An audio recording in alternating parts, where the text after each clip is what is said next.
द्वापर युग का अंत हो गया था। भगवान श्री कृष्ण अपनी लीला संवरण करके स्वधाम चले गए थे। भगवान के जाने के बाद कलयुग का आगमन हुआ और कलयुग ने आते आते अपना प्रभाव दिखाना शुरू कर दिया। जगह जगह मार पीट, झगड़ा झंझट, तो मैं, गाली गलौज, यही कलयुग का परिचय है महाराज। कलयुग जब आता है तो इन सारी विकृतियों को साथ में लेकर के आता है। ये कलयुग की पहचान है।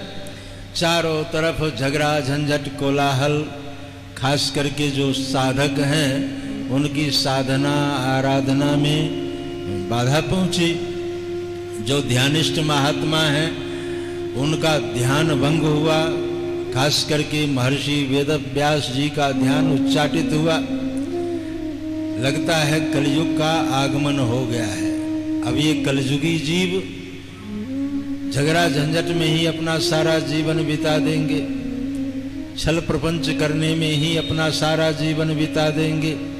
इनका उद्धार कैसे होगा, ये चिंता संतों को होती है। संसार के लोग तो खाते हैं और सो जाते हैं।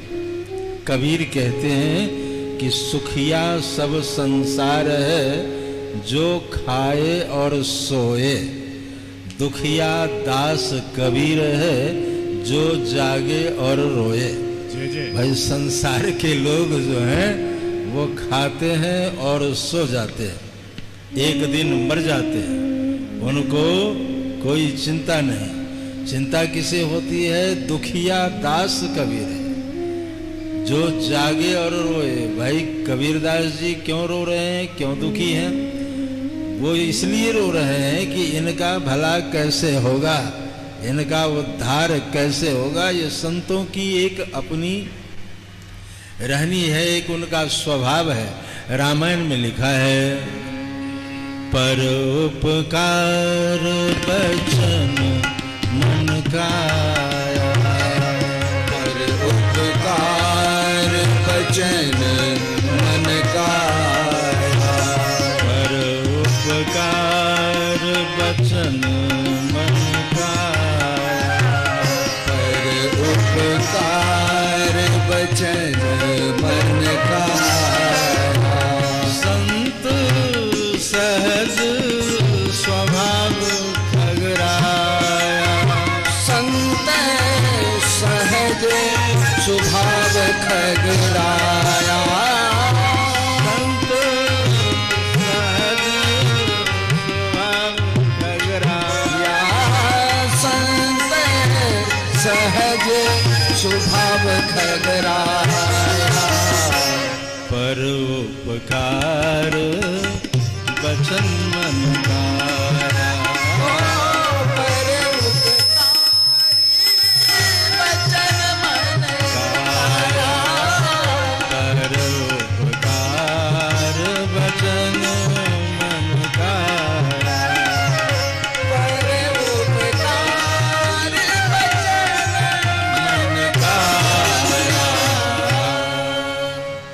कायिक, वाचिक और मानसिक ये स्वरूप बताया है। वो दूसरे का भला ही सोचते हैं। संत सहज स्वभाव, कोई बनावटी नहीं, सहज स्वभाव है संतों का। दूसरे का भला हो जाए, किसी का भी भला हो जाए, बस एकमात्र स्वभाव है भला करना, सबका भला हो। तो संतों के मन में इस तरह के विचार आते रहते हैं, इसलिए वो दिन रात भलाई के कार्य में लगे रहते। महर्षि वेदव्यास ने विचार किया कि कलयुगी जीवों के उद्धार के लिए कुछ न कुछ जतन करनी चाहिए। ये नहीं कर रहे हैं तो मैं ही करता हूँ, मेरी तो जिम्मेदारी है, इसलिए मैं जरूर कोई न कोई उपाय करूंगा। विचार किया कि एक ग्रंथ लिखूं। भाई ग्रंथ लिख देता हूं, इससे उनका उद्धार हो जाए, ग्रंथ के आश्रित हो जाएंगे। ये जो हमारे यहाँ साधन है, ये सभी साधन जो है एक आधार है हमारा। हमारे यहाँ जैसे विग्रह है, विग्रह दर्शन है, ये आधार है। दर्शन करते करते जो है इसमें देवत्व की स्थापना हो जाती है।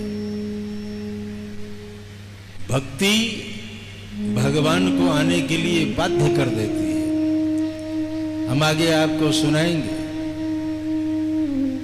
कि हिरण्यकश्यपु ने जब पूछा प्रहलाद जी से कि प्रहलादास्ति यदि सरोवरहरि सर्वत्र में दर्शया, तू कहता है कि ईश्वर सर्वत्र है, तो क्वासौ, क्वासौ का तात्पर्य कहां है? क्वासौ यदि सह सर्वत्र कस्मात स्तंभे न दृश्यते।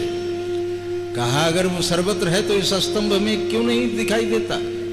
प्रहलाद जी ने कहा मया तु दृश्यते, मुझे दिख रहा है, तुम्हें नहीं दिख रहा है। ये तुम्हारे आंखों की कमजोरी है। मुकुर मलिन और नयन विहीना, तो राम रूप देखहि किमि दीना। लेकिन मया तो दृश्यते, मुझे दिखाई दे रहा है। अब प्रहलाद जी की अटूट निष्ठा, उनकी भक्ति भाव के ऊपर भगवान उस खंभ को पार करके आए। उसमें खंभ में देवत्व की स्थापना हो गई। ये जो हमारे विग्रह हैं इसमें अर्चकस्य तपो योगात, अर्चक जो है, अर्चक की तपश्चर्या के कारण इसमें देवत्व की स्थापना हो जाती है। ये विग्रह फिर प्रत्यक्ष जो है प्रत्यक्ष हो जाते हैं, प्राण प्रतिष्ठा होती है। ये जो हम लोग ब्रह्मोत्सव मना रहे हैं ये प्राण प्रतिष्ठा है। विग्रह तो सर्वत्र है, लेकिन इनमें प्राण डाला गया, प्राण प्रतिष्ठा की गई है। और उसी विधि से अगर हम इनका सम्मान करेंगे, अर्चा विधि है, पूजा विधि है, सेवा विधि है, इन सभी विधियों का जब जीवन में निर्वाह होगा तो महाराज ये सारी समस्या सुलझाते हैं, सबकी बात सुनते हैं। साधक जो भी कहता है वो तुरंत उसे प्रदान कर देते हैं।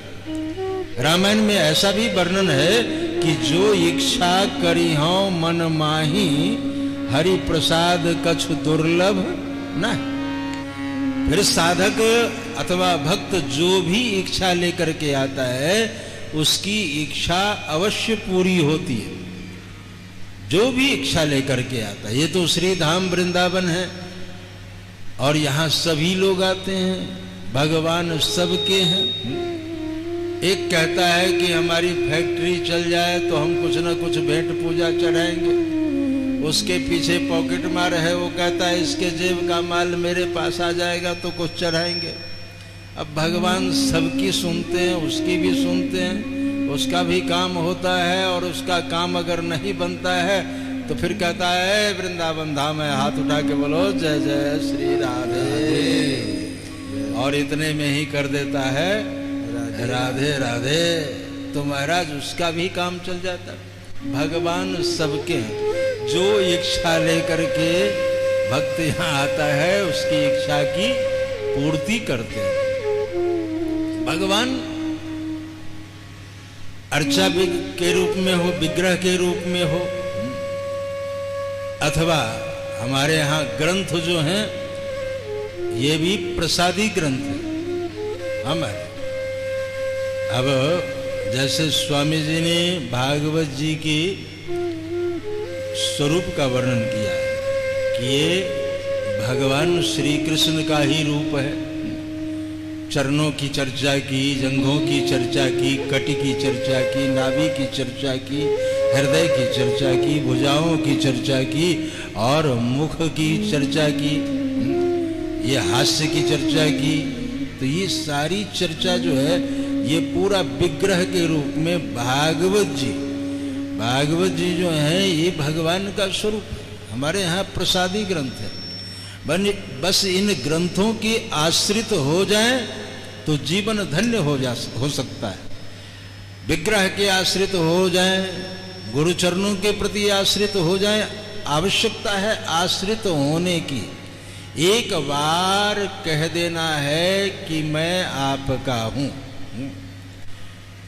भगवान ने प्रतिज्ञा की है बंदर भालुओं के सामने सागर के किनारे कि सकृदेव प्रपन्नाय तवास्मिति च याचते अभयम सर्वभूतेभ्यो ददाम्येतद् व्रतम मम।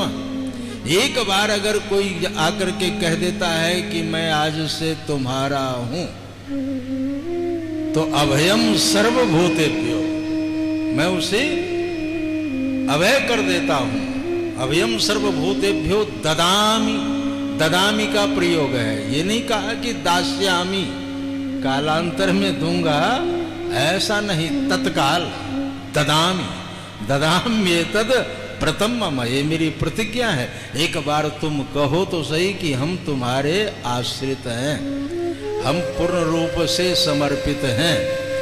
और जो पूर्ण रूप से समर्पित हो जाता है उसकी सारी व्यवस्था भगवान संभालते हैं। अनन्यास चिंतयन्तो माम ये जनाः पर्युपासते तेषाम नित्याभियुक्तानाम योगक्षेमम वहाम्यहम्, गीता कहती है।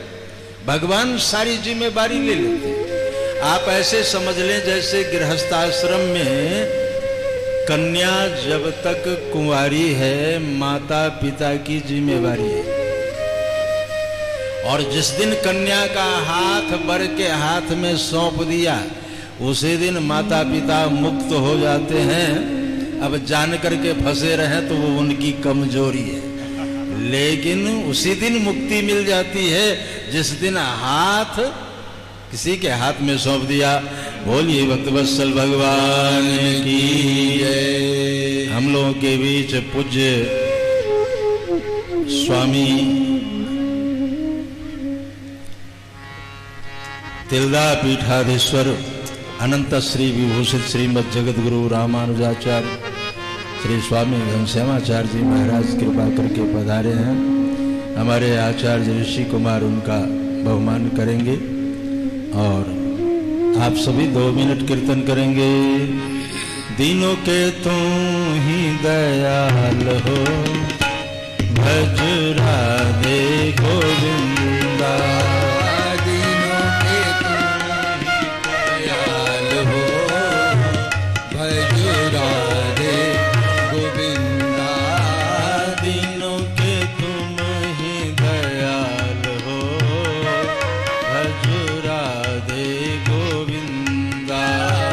दीनों के तुम ही दयाल हो, भज राधे गोविंदा।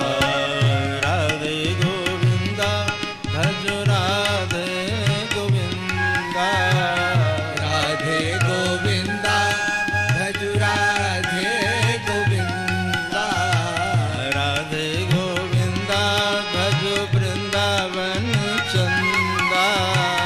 राधे गोविंदा भज वृंदावन चंदा। शरणागत प्रतिपाल हो, भज राधे गोविंदा। शरणागत प्रतिपाल हो, भज राधे गोविंदा। दीनों के तुम ही दयाल हो, भज राधे गोविंदा। दीनों के तुम ही दयाल हो, भज राधे गोविंदा। दीनों के तुम ही दयाल हो, भज राधे गोविंदा। बोलिए भागवत भगवान की जय। निवेदन कर रहा था कि हम ग्रंथ के भी आश्रित अगर हो जाते हैं तो हमारा उद्धार हो सकता है।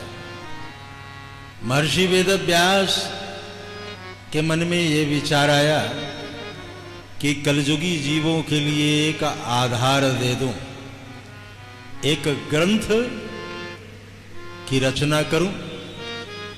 लेकिन फिर मन में विचार आया कि ग्रंथ लेखन का कार्य कौन करेगा। तो देवताओं में सबसे बड़े लेखक हैं कौन? गणेश जी महाराज। हाँ महाराज, लेखनी के बड़े धनी हैं, और बिना गणेश के तो श्री गणेश होता ही नहीं। तो कृष्ण कथा में गणेश जी का पदार्पण हो रहा है। गणेश जी बुलाए गए, बुलाने से पहले देवता आ जाते थे। पहले आवाज लगाई जाती थी, हे गणेश जी पधारे, हे शिव जी पधारे, हे राम जी पधारे, हे श्याम जी पधारे, तो सभी देवता लोग आ जाते थे। इतना दिव्य जीवन था। आज के संदर्भ में कहूँ तो बुलाने से अपने बच्चे नहीं आते, जिसे पैदा किया वो तुम्हारी बात सुनने के लिए तैयार नहीं, भगवान कहाँ से आएंगे? इसलिए पहले तो अपने परिवार को बुलाना सीखना चाहिए। देवता को बुलाया गया, गणेश जी महाराज आ रहे हैं, उनका सम्मान करें। गाइए गणपति जगवंदन, गाइए गणपति जगवंदन, शंकर सुवन भवानी के नंदन, शंकर सुवन भवानी के नंदन, गाइए गणपति जगवंदन, गाइए गणपति जगवंदन, सिद्ध सदन गजबदन विनायक, सिद्धि सदन गजबदन विनायक, कृपा सिंधु सुंदर सब लायक, कृपा सिंधु सुंदर सब लायक, गाइए गणपति जगवंदन, गाइए गणपति जगवंदन, गाइए गणपति जगवंदन, गाइए गणपति जगवंदन, मोदक प्रिय मुद मंगल दाता, मोदक प्रिय मुद मंगल दाता, विद्यावारिधि बुद्धि विधाता, विद्यावारिधि विधाता, गाइए गणपति जगवंदन, गाइए गणपति जगवंदन, गाइए गणपति जगवंदन, गाइए गणपति जगवंदन, गाइए गणपति जगवंदन, गाइए गणपति जगवंदन। गणेश जी बुलाए गए, गणेश जी का आगमन हुआ। गणेश जी को सुंदर आसन दिया गया है, विराजमान हुए। वार्ता आरंभ हुई, आपने मुझे बुलाया है। कहाँ बुलाया? क्यों? कहा हम लोग मिलकर के कोई अच्छा काम करें। गणेश जी ने कहा हमने कब बुरा काम किया, पहले ये बताओ। हम सभी देवता लोग अच्छा ही करते हैं। कहा वो तो करते ही हैं, लेकिन आज विशेष प्रयोजन है इसलिए बुलाया। कहा आप अपने मन की बात बताएं। कहा महाराज आप लेखनी के धनी हैं, आप लिखना जानते हैं, मैं लिखाना जानता हूँ। मैं लिखाता हूँ और आप लिखें तो पूरे विश्व का कल्याण होगा, यही हम लोगों का स्वभाव है। गणेश जी ने कहा वो तो ठीक है, लेकिन एक शर्त पर लिखूंगा। कौन सा शर्त? कहा जब आप चुप हो जाएंगे तो मैं लिखना बंद कर दूंगा। महर्षि वेदव्यास जी ने विचार किया कि ये तो झंझट लगा दी बीच में और काम तो करना है। भाई कभी कभी ऐसा होता है कि कई लोग ऐसा मान लेते हैं कि मेरे बगैर तो काम चलेगा ही नहीं। संसार है, मेरे बगैर काम नहीं चलेगा। और कभी कभी संजोग बन भी जाता है, ऐसा संजोग बन जाता है। वैसे किसी के बगैर किसी का काम रुकता नहीं। महाराज नेहरू मर गए, देश चल रहा है कि नहीं चल रहा है? चलता ही रहे।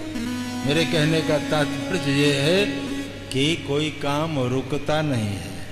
मुझे अवसर मिला है, सेवा का मौका मिला है, अपने सौभाग्य की ही सराहना करनी चाहिए कि मैं लाइन में सबसे आगे हूँ। पीछे तो बहुत से लोग हैं, वो तो चाहते हैं कि कब आगे वाला हटे ताकि हमारा नंबर आए। लेकिन भगवान ने मुझे चुना है सेवा के लिए, सबसे आगे हूँ मैं।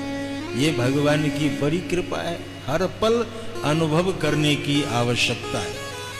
लेकिन कभी कभी संजोग बन जाता है, और बन जाता है तो फिर वो व्यक्ति हो, चाहे कोई साधक हो, देवी हो, देवता हो, काम तो करना ही पड़ता है।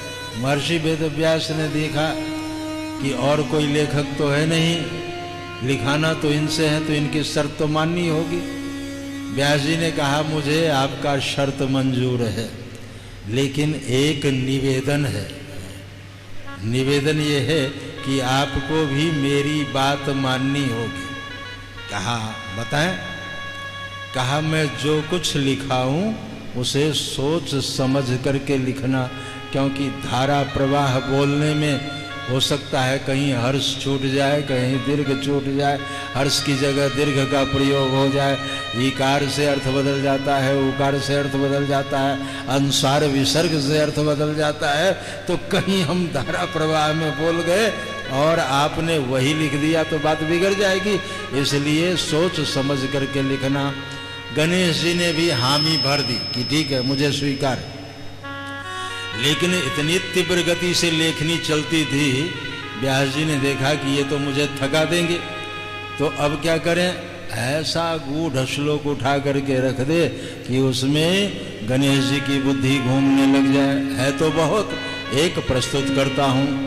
युधिष्ठिरस्य सह कन्या नकुलेन विवाहिता पूजिता सह देवेन सा कन्या वरदायनी।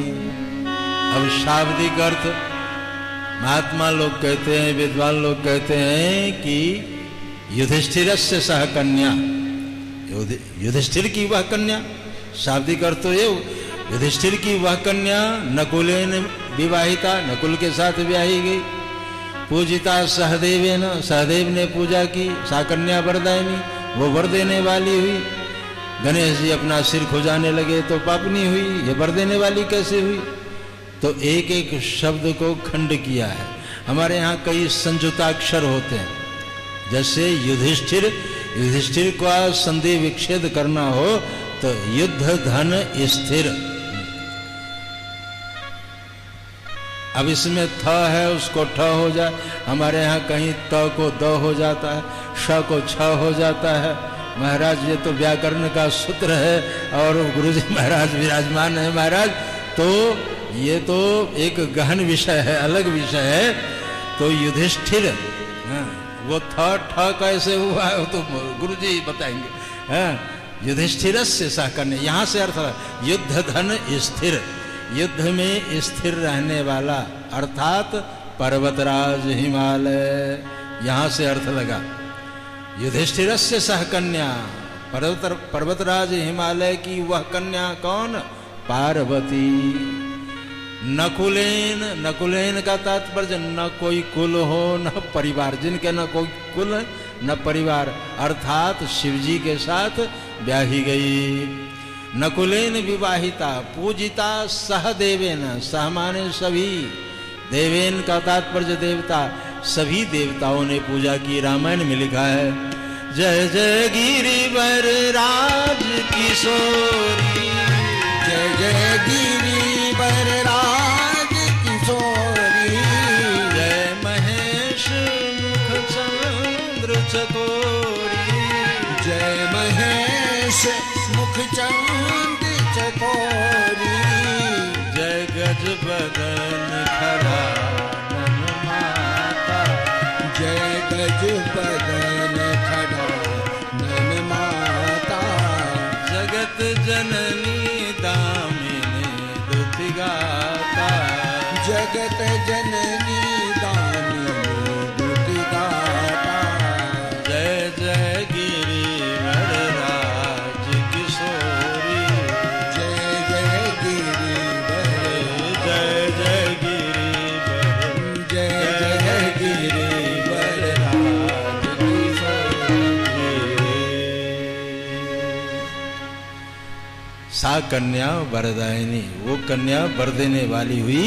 और इसी क्रम से उस ग्रंथ का लेखन कार्य पूरा हुआ। नाम रखा गया महाभारत। महाभारत सीरियल भी आपने देखा होगा, है ज्ञान की ये गंगा, ऋषियों की अमर वाणी। महाराज महाभारत ज्ञान का एक अप्रतिम कोश है, विश्व कोश है। व्यास जी ने कुछ भी नहीं छोड़ा है, इसमें सब कुछ लिख दिया। हमारे कथावाचक लोग कुछ दंत कथाएं भी कह जाते हैं, और उनसे अगर पूछा गया कि प्रमाण बताओ ये कथा कहाँ से ली गई है, तो कह देते हैं महाभारत से। अब जाओ तुम ढूंढते रहो जो है, क्योंकि महाभारत तो महाभारत है, कोई सामान्य है नहीं महाराज। एक एक खंड पढ़ने में सालों साल लग जाए जो है, इतना टाइम कहाँ लोगों के पास कि महाभारत पढ़े। महाभारत लिखने के बाद भी महर्षि वेदव्यास जी को संतोष और शांति नहीं मिली, चिंता करने लगे। इतने में गुरुदेव का आगमन हो गया।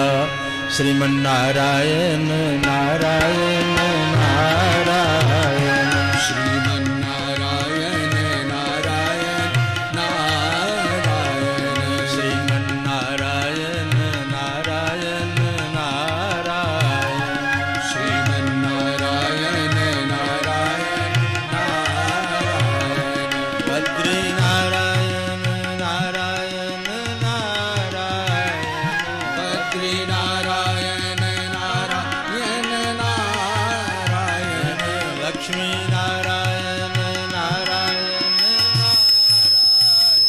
लक्ष्मी नारायण नारायण नारायण, श्रीमन नारायण नारायण नारायण, श्रीमन नारायण नारायण नारायण, श्रीमन नारायण नारायण नारायण।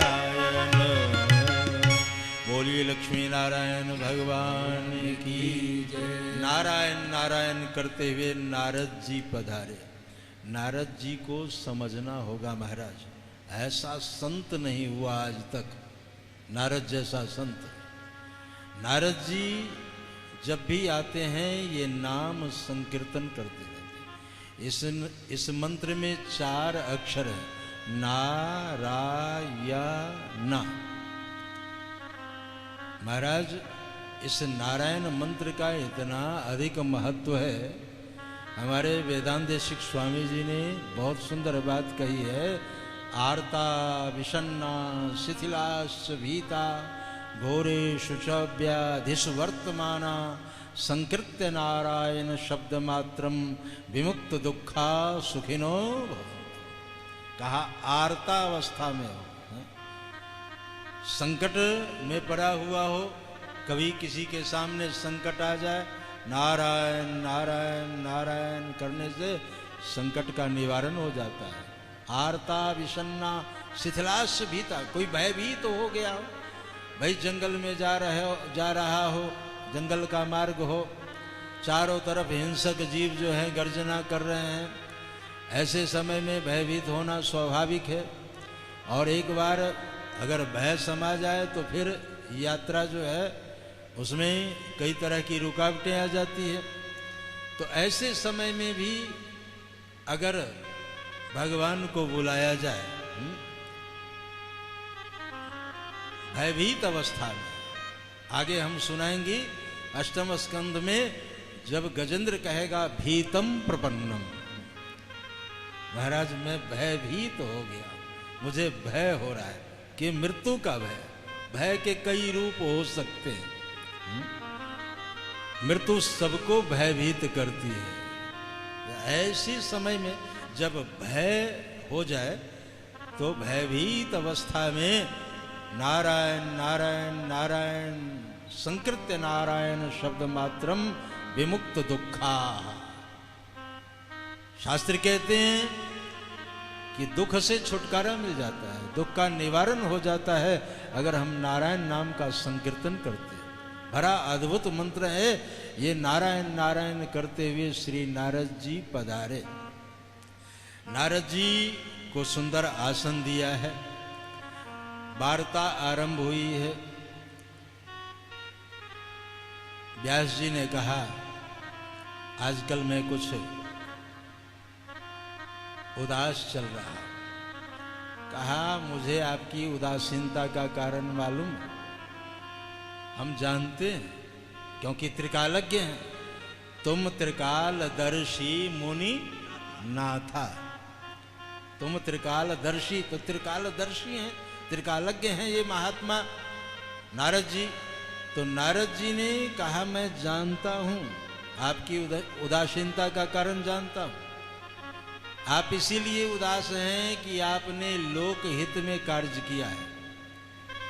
कहा आपने तो मेरे मन की बात जान ली, मैं यही पूछने वाला था कि जब मैं लोक हित में कार्य कर रहा हूं तो मुझे संतोष और शांति क्यों नहीं मिल रही। ये महर्षि वेदव्यास का ही प्रश्न नहीं, हम सब का प्रश्न है। बहुधा लोक रीति में जब आप देखेंगे तो एक ही बात आपको दिखेगा। हर व्यक्ति यही कहता है मैं सबका भला करता हूं फिर भी हमारा नुकसान हो जाता है, मैं सबका हित करता हूं फिर भी हमारा नुकसान हो जाता है। ये हमारी मान्यता है। हम ऐसा मानते हैं कि मैं दूसरे का भला करता हूं, हमने अच्छा कर्म किया है, लेकिन हो सकता है उस कर्म में कमी रह गई हो और आपकी यात्रा वहां तक न हो। भाई जिसकी गति जहां तक होती है वहीं तक सोचता है। एक 10 की स्पीड में चलता है, एक 20 की स्पीड में चलता है, एक 50 की स्पीड में चलता है, एक 100 की स्पीड में चलता है और कईयों की गति हजारों की होती है। हजारों की स्पीड में चलने वाले भी लोग हैं। तो जो 1000 की स्पीड में है महाराज वो तो सबसे आगे चल रहा है। उसको सभी रास्तों का अनुभव है और वो अपना अनुभव के अनुसार सही मार्गदर्शन करता है कि तूने जो काम किया है इसमें ये कमी रह गई। नारद जी ने महर्षि वेदव्यास के कर्म में कमी निकाली है कि आपने जो कर्म किया है, आपने जो कर्म किया है इस कर्म में कमी है। महाभारत में आपने सब कुछ लिख दिया लेकिन भगवान की लीला कथा नहीं लिखी है। भगवान की लीला कथा जब तक नहीं लिखेंगे तब तक आपको संतोष और शांति नहीं मिलेगी। लीला कथा की महिमा इतनी अधिक है, इतनी अधिक है कि मैं पूर्व जन्म में दासी का पुत्र था। नारद जी कहते कहते अपनी आत्मगाथा बोल गए।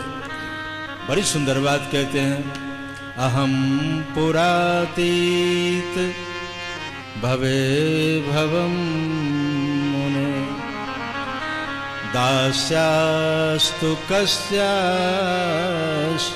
वेदवादिना। अहम पुरातीत भवे भवम मुने दास्यास्तु। महाराज मैं पूर्व जन्म में दासी का पुत्र था। मेरी माँ चौका बर्तन का काम किया करती थी। लेकिन जिस सेठ जी के यहाँ चौका बर्तन का काम करती थी वो बड़े धार्मिक प्रकृति के थे, बड़े धर्मिष्ठ थे। जहाँ कहीं साधु संतों को देखते थे, ब्राह्मणों को देखते थे, बड़े सम्मान के साथ उसको राजमहल ले आते और उनका सम्मान करके उनसे भगवान की लीला कथा सुनते। यही सेठ जी का नियम था। एक बार चातुर्मास का समय था, बहुत से महात्मा लोग चातुर्मास करने के लिए जा रहे थे। सेठ जी ने सबके चरणों में अभिनंदन किया, वंदन किया। हे महात्मन, आप सभी यहीं डेरा डालें, जो भी सेवा होगी मैं करूँगा, लेकिन 4 महीने तक हमें आप कथा सुनाएं। पहले महाराज 4-4 महीने कथा होती थी। ये चातुर्मास जो है श्रावण, भादो, आश्विन, कार्तिक, ये 4 महीना चातुर्मास कहलाता है।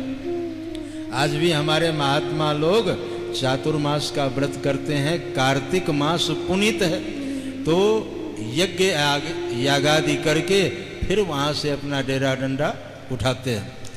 तो महात्मा लोग बहुत की संख्या में थे। माता जी को आदेश हो गया कि तुम घर का चौका बर्तन बाद में करना, पहले ये जो साधु संत लोग आए हैं इनकी सेवा करना। महाराज, जो सेवानिष्ठ होते हैं वो बिना कहे करते हैं। 3 तरह के लोग होते हैं। एक तो वो होते हैं कि कहते हैं तो करते हैं, और एक कहने के बाद भी नहीं करते महाराज, और एक बिना कहे करते। जो बिना कहे करे समझना चाहिए वो सेवानिष्ठ है। और सेवा धर्म का निर्वाह जिसके जीवन में हो गया वो मुक्त हो गया। हमारे यहाँ यही तो विशेषता है। हमारे यहाँ पूर्वाचार्यों ने बड़ा सुंदर आधार दिया है, कैंकर्ज लक्षण विलक्षण मोक्ष भाजो। अगर कैंकर्ज लक्षण आ गया तो मोक्ष का अधिकारी हो गया, उसका आरक्षण हो गया। कई जगह लोग कहते हैं कि ये तो बंधन है। सेवा धर्म जो है बंधन है। कैंकर्ज जब है तो मोक्ष कैसे? वो तो बंधन है। कहा यही विलक्षणता है इसमें।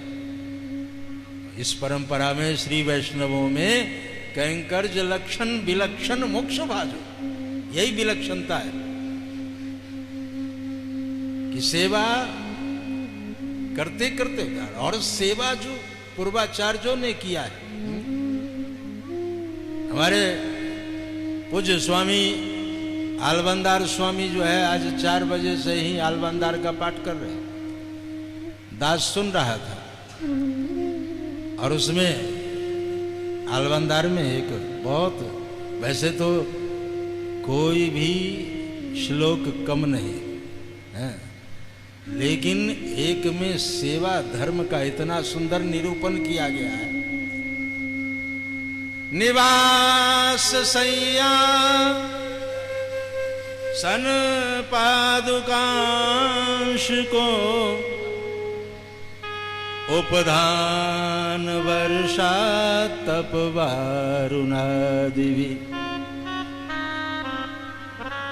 शरीर भेद स्तव शेषतांगति।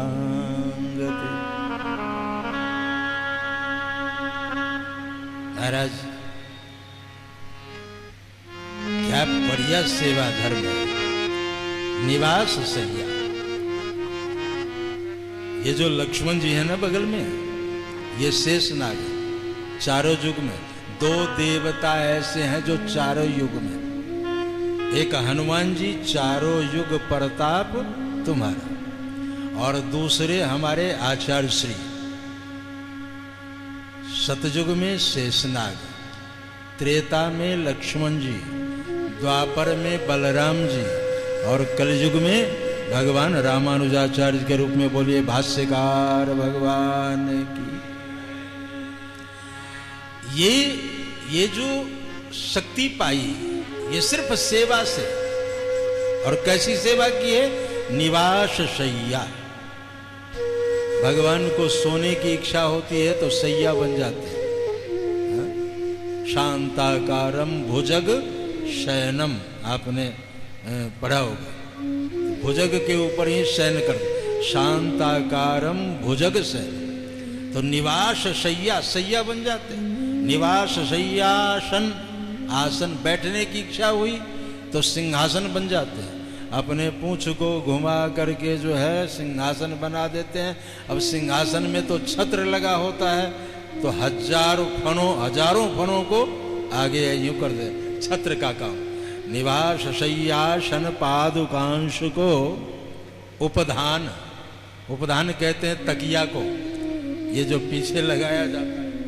हाँ, अगर सिंहासन पर ही आराम करने की इच्छा हो गई, भगवान की इच्छा हो गई कि हमें चलो बैठे बैठे थोड़ा सा आराम कर लें, कई लोग गद्दी पर भी सो जाते हैं, कई लोग कथा में भी सो जाते हैं महाराज, हाँ आराम फरमाते हैं।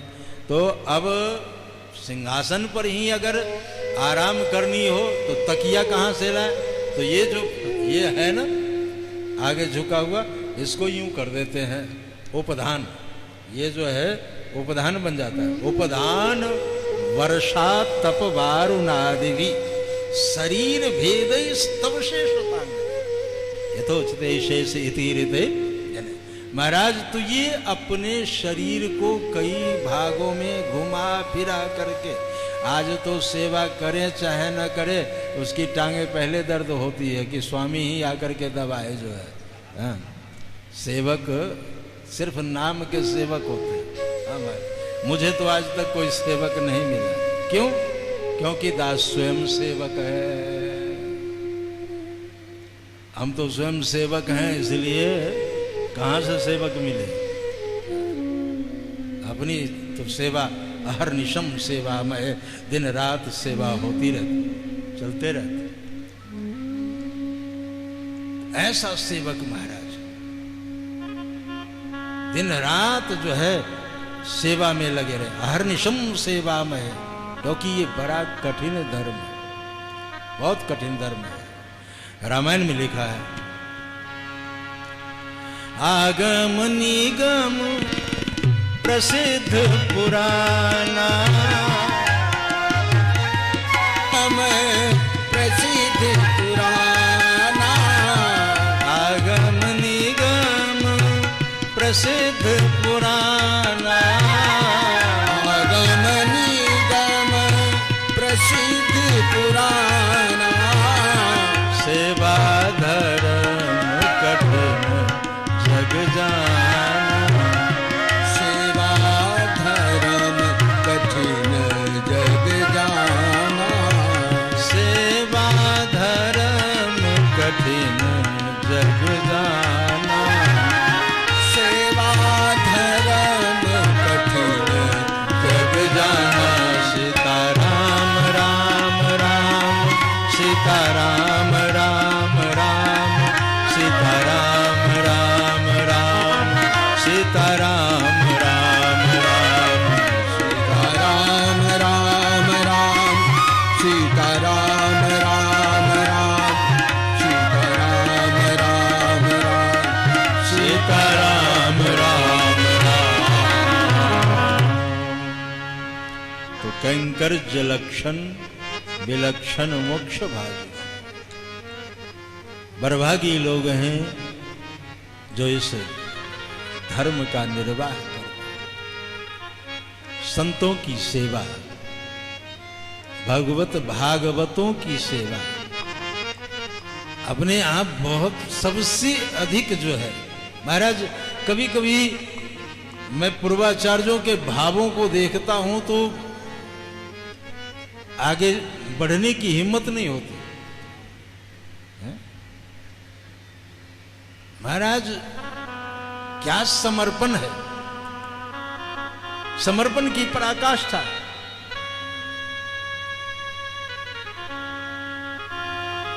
दासानुदासो, दासानुदासो, दासों के भी दास इतना ही नहीं।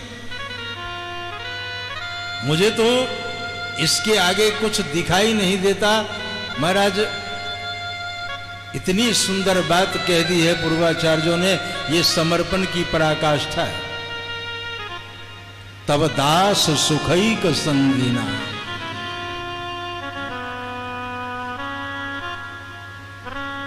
पूर्वाचार्यों ने कहा कि हे स्वामी, जहां आपके भक्त निवास करते हैं और प्रसाद ग्रहण करने के बाद हाथ धोते हैं, जहां हस्त प्रक्षालन करते हैं, कुल्ली वगैरह करते हैं, उस नाली में मुझे कीट बना देना, ताकि वो प्रसाद जो है अब इससे बढ़कर के मेरे ख्याल से शरणागति तो कहीं हो नहीं सकती। आज के संदर्भ में कहूं तो इतना समर्पण जिसमें होगा वो महाराज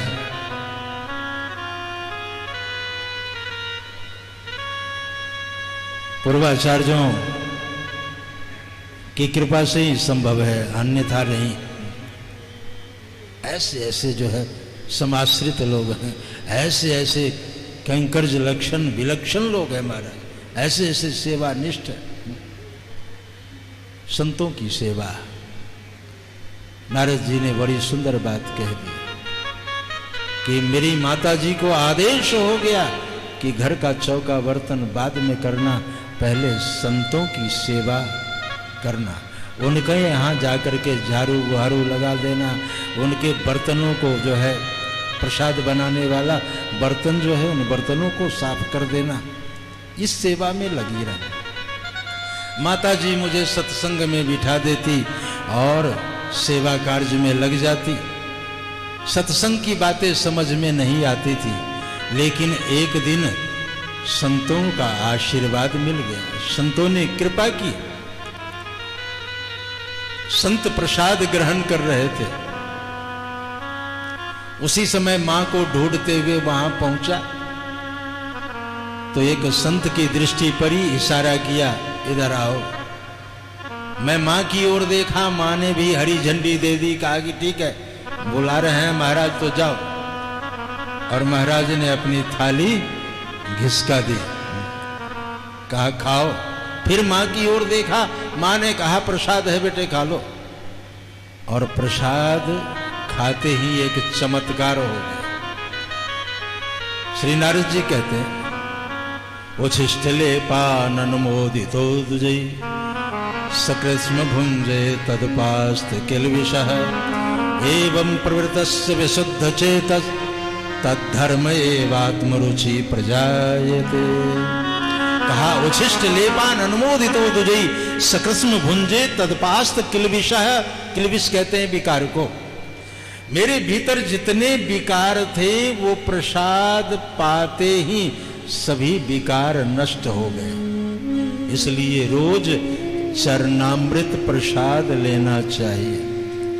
लेकिन चरणामृत प्रसाद तो उसी को मिलेगा जो आरती में सम्मिलित होगा, जो ध्यावे सोई पावे और न तो सूखे शंख बजावे। हाँ महाराज, जो ध्यावे सोई पावे, आरती में आवे तो चरणामृत भी पावे, प्रसाद भी पावे। हाँ, दरस परस अरु मज्जन पाना, ये जो कहा गया है ये सब। और 8 बजे तक सोता रहे उसको कहाँ नसीब होगा, नहीं नसीब होगा। हाँ महाराज, इसीलिए प्रातः काल ब्रह्म मुहूर्त में ही उठना चाहिए। रात्रि के चौथे प्रहर में, 4 प्रहर का दिन है, 4 प्रहर की रात्रि है। 3 घंटे का प्रहर होता है, 6 से 9, 9 से 12, 12 से 3, 3 से 6। रात्रि और दिन का क्रम ऐसे ही है। तो रात्रि के चौथे प्रहर में 3 बजे से चौथा प्रहर आरंभ होता है। जैसे अभी दिन का चौथा प्रहर चल रहा है, तो चौथे प्रहर में उठे, स्नान करे, नित्य क्रिया से निवृत्त हो और सबसे पहले अपना नियम करे। नियम बहुत है, आसन है, प्राणायाम है, उसके बाद जप है, पाठ है, स्वाध्याय है। ये सब जो है एक नियम है। जिसके जीवन में नियम होगा वो तो महाराज नियम का पालन करता रहे। मुसीबत तो उसके सामने आती है जो नियम के अनुसार नहीं चलता है, कानून कानून है। अब उसको आप फॉलो करते हैं कि नहीं करते हैं आपके ऊपर निर्भर करता है। कानून तो कानून है, फॉलो नहीं करेंगे तो फिर समस्या आ सकती है, और उसके अनुसार चलेंगे तो फिर यात्रा ठीक है, चल रहे। तो मेरे कहने का तात्पर्य है कि नियम नियम होता है। बड़भागी लोग हैं जो चरणामृत प्रसाद वगैरह ग्रहण करते हैं। प्रसाद पाने से सारे विकार नष्ट हो जाते हैं। उचिष्ट लेपानन मोदितो तुझे सकृष्ण भुंजे तदपास्त किल विषः। और आगे कहते हैं कि एवं प्रवृत्तस्य विशुद्ध चेतस तद्धर्म एवात्म रुचि प्रजायते। पहले मेरी रुचि नहीं थी, कथा वार्ता में मेरी रुचि नहीं रहती थी, कीर्तन वगैरह करने में मेरी रुचि नहीं थी, भजन वगैरह करने में मेरी रुचि नहीं थी, लेकिन प्रसाद के बाद रुचि हो गई। और ऐसी रुचि हुई कि अब बिना सत्संग भजन के रहते ही नहीं बनता महाराज। खूब कथा में मन लगने लगा, कथा समझ में आने लगी। कथा समझ में आने लग जाए, कीर्तन करने की इच्छा भीतर से होने लगे तो समझना चाहिए भगवत कृपा हो रही है। यही अनुभव करने की आवश्यकता है। दीनों के तू ही दयाल हो, भज राधे गोविंद। दीनों के तुम ही दयाल हो, भज राधे गोविंदा। दीनों के तुम ही दयाल हो, भज राधे गोविंदा। दीनों के तुम ही दयाल हो, भज राधे गोविंदा। राधे गोविंदा भज राधे गोविंदा। राधे गोविंदा भज राधे गोविंदा। राधे गोविंदा भज राधे गोविंदा। राधे गोविंदा भज राधे गोविंदा। राधे गोविंदा भज राधे गोविंदा। राधे गोविंदा भज राधे गोविंदा। राधे गोविंदा भज राधे गोविंदा। राधे गोविंदा भज राधे गोविंदा। शरणागत प्रतिपाल हो, भज राधे गोविंदा। शरणागत प्रतिपाल हो, भज राधे गोविंदा। शरणागत प्रतिपाल हो, भज राधे गोविंदा। शरणागत प्रतिपाल हो, भज राधे गोविंदा। भज राधे गोविंदा। भज राधे गोविंदा। बोलिए भागवत भगवान की जय। श्री नारद जी ने आत्म कथा सुनाई है कि प्रसाद पाने से मेरे सभी विकार दूर हो गए, कथा समझ में आने लगी, नित्य नए नए आनंद की अनुभूति होने लगी, संतों का संग प्राप्त होने लगा, चक भंडारा जो है हो रहा था, खूब जो है बढ़िया प्रसाद पाने को मिला और आनंद आने लगा। लेकिन एक दिन महात्मा लोग चातुर्मास की कथा पूरी करके जब चलने लगे तो जिस संत ने मुझे प्रसाद दिया था हमने उसके चरणों को पकड़ लिया। बाबा हम भी आपके साथ चलना चाहते हैं। बाबा जी ने सिर के ऊपर हाथ रखा और कहा तू अपनी माँ का इकलौता संतान है, अगर मैं तुझे ले गया तो तेरी माँ छाती पीट पीट करके मर जाएगी। तो मैं नहीं चाहता कि किसी को कष्ट हो, इसलिए मैं तुम्हें एक मंत्र देता हूँ, इस मंत्र का जाप करना, और जब तुम सयाने होगे तो मैं तुम्हें ले चलूंगा। व्यास जी ने पूछा उसके बाद क्या हुआ? कहा होना क्या था? महात्मा लोग जब जाने लगे तो मुझे रोना आया, क्योंकि संजोग से सुख मिलता है तो वियोग दुख का कारण बन ही जाता है। महाराज, महात्माओं को हमने जाते हुए देखा, आंखों से अश्रु बिंदु टपकने लगे। मैं रोता रहा, तब तक रोता रहा जब तक आंखों से ओझल नहीं हो गए महात्मा लोग। महात्माओं के जाने के बाद मेरा मन नहीं लगा, बड़ी व्याकुलता थी। एक वृक्ष के नीचे बैठ करके मैं भजन करने लगा। महात्मा ने जो मंत्र दिया था उस मंत्र का अनुसंधान करने लगा, लेकिन उनके साथ बिताए हुए क्षणों को याद करके फिर रो पड़ता। इसी द्वंद्व में मैं पड़ा हुआ था। कब शाम हो गई कुछ पता नहीं चला। एक बालक आकर के मुझे समाचार दिया, अरे तू यहां बैठा है, तेरी माताजी को सर्पदंश हो गया, माताजी चली गई। व्यास जी ने कहा कि माता की मृत्यु का समाचार सुनने के बाद तो आपको और रोना आया होगा। नारद जी ने कहा नहीं, अनुग्रहम मन्यमाना, हमने प्रभु कृपा का अनुभव किया। हे प्रभु आप कितने दयालु। एक मां का बंधन था, वो भी आज खुल गया। अब मैं पूर्ण रूप से मुक्त हूं। अब तो त्वमेव माता च पिता त्वमेव बंधु च सखा त्वमेव विद्या द्रविणं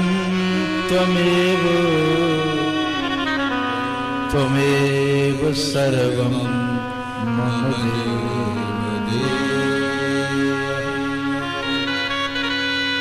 महाराज, बड़ा विलक्षण मंत्र है। हर कोई कहता है, लेकिन सिर्फ कहता है।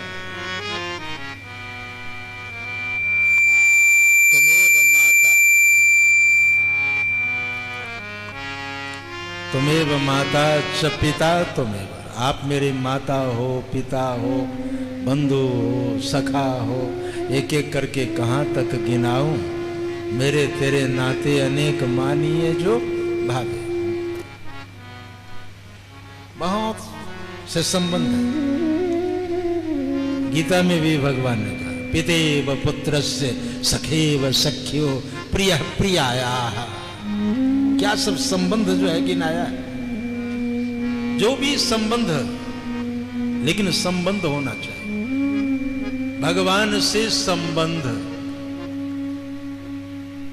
संबंध भगवान से होना चाहिए।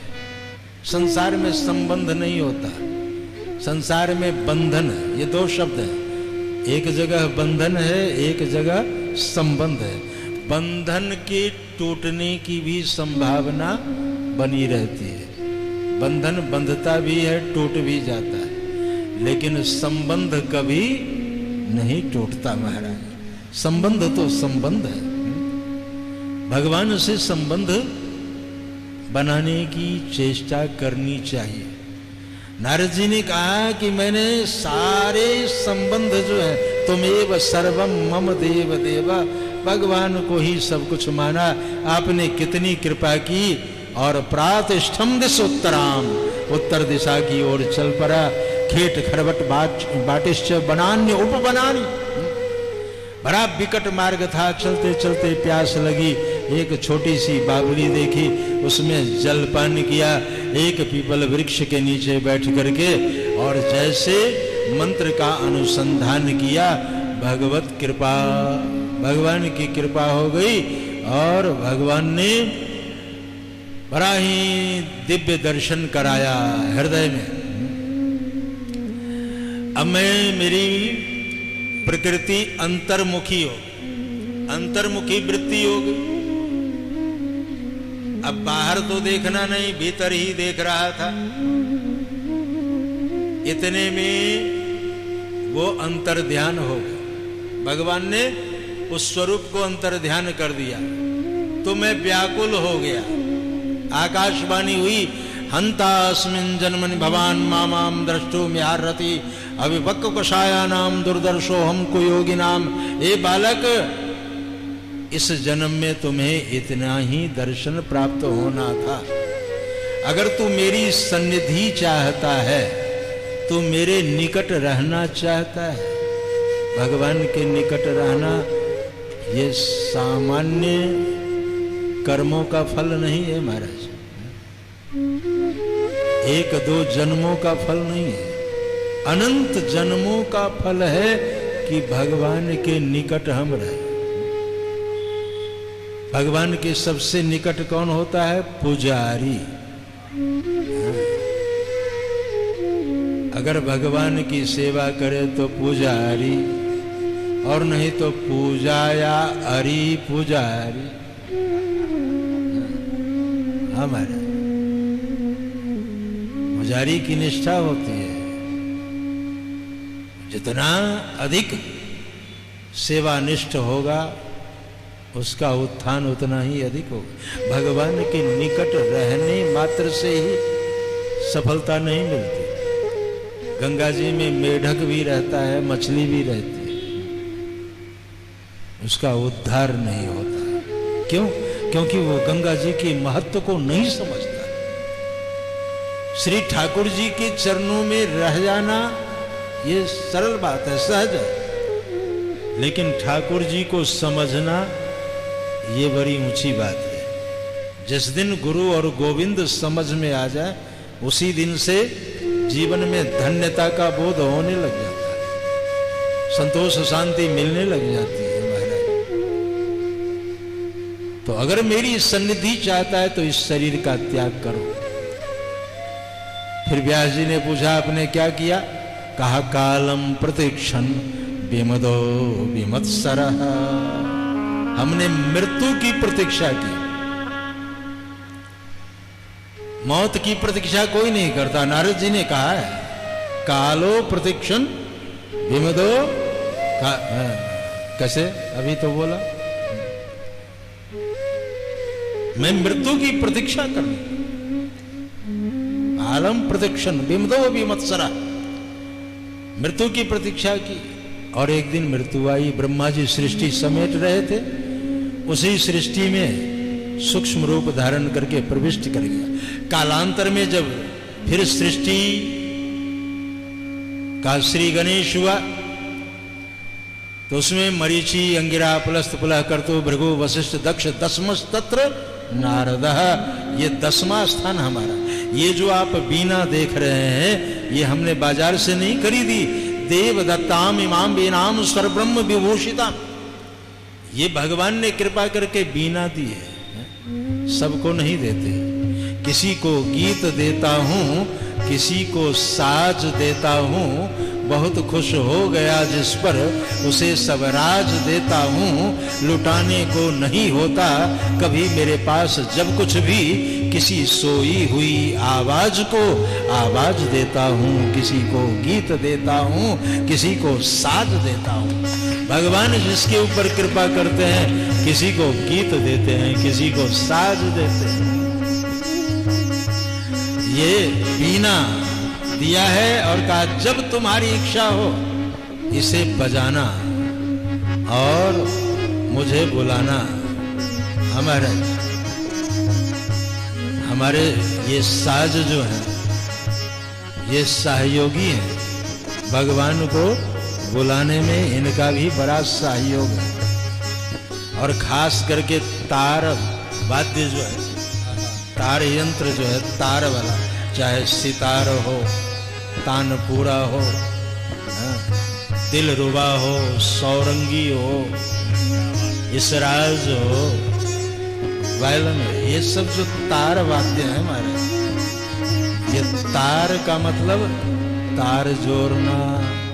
एक जगह देवियां गा रही थी, मिले तार से तार तो मिले कन्हैया, जुड़े तार से तार तो मिले कन्हैया। मुझे अच्छा लगा है?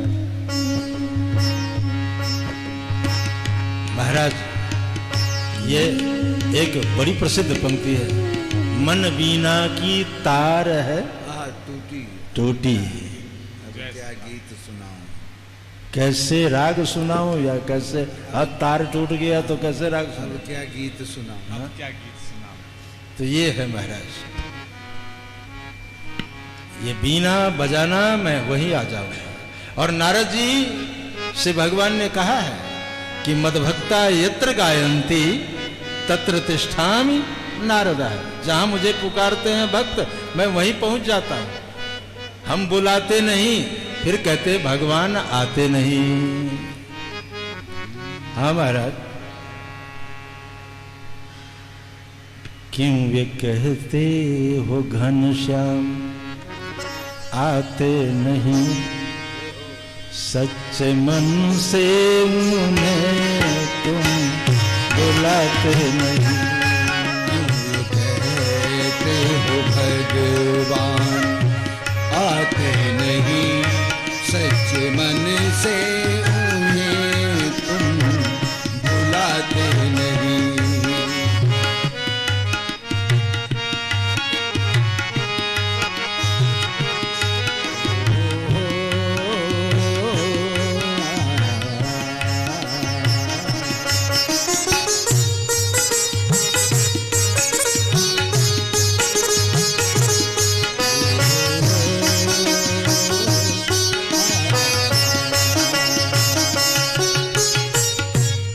जिसने बुलाया, ये यंत्र है, ये साधन है। साधन और साध्य दोनों का संबंध है। साधन साध्य, साधन के माध्यम से साध्य तक पहुंचा जा सकता है, ये भी एक साधन। कथा कीर्तन, जब तक प्रभु का नाम, हमारा नाम भी एक साधन। आइए इसी स्वर में चलते हैं।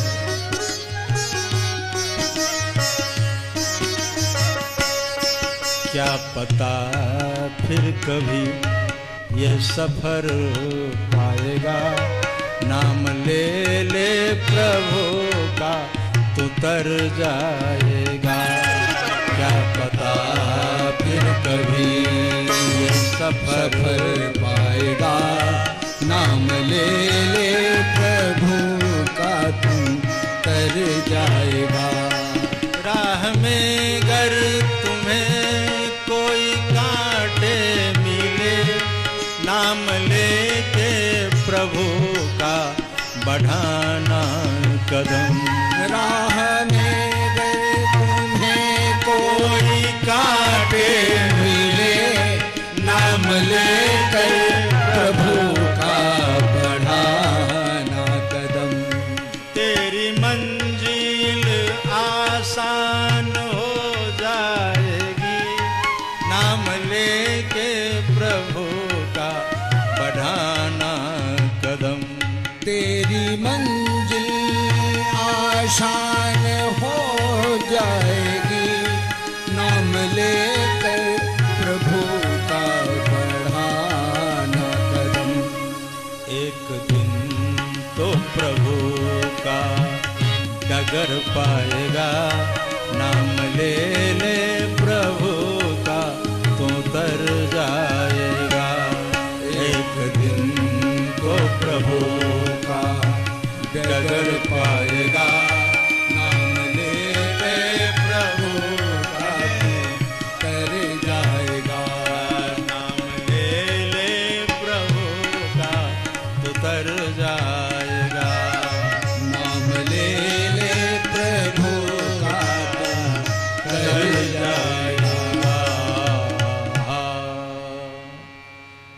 किसी को गीत देता हूँ, किसी को साज देता हूँ, बहुत खुश हो गया जिस पर उसे सब राज देता हूँ। लुटाने को नहीं होता कभी मेरे पास जब कुछ भी, किसी सोई हुई आवाज को आवाज देता हूँ। तो किसी को साज देता, देव दत्ताम इमाम बीनाम स्वर ब्रह्म विभूषिता। नारद जी ने पूरी कथा सुनाई। ये जो सुख मिला, भगवत सन्निधि का सुख मिला, भगवान के चरणों तक की हमने जो यात्रा की, उस यात्रा के मूल में भगवान की लीला कथा है महाराज।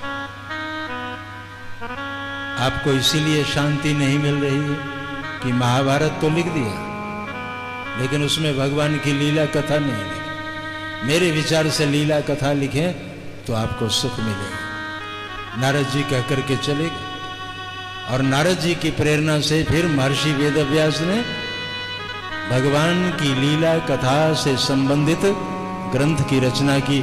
उसी का नाम है श्रीमद् भागवत। बोलिए भागवत भगवान की जय। भगवान की लीला कथा लिखी। अब चिंता हुई कि पढ़ाएं किसे। भागवत सामान्य नहीं, इसमें 12 स्कंद हैं, 12 स्कंद हैं, 332 अध्याय है, 32। लेकिन महात्मा वगैरह लेकर के कई जगह 335 भी कहती है। अब है तो 32, लेकिन 35 भी कह देते हैं महात्मा वगैरह लेकर के मारे। अब गुरुजी बताएंगे 332 लिखा तो एक जगह 32।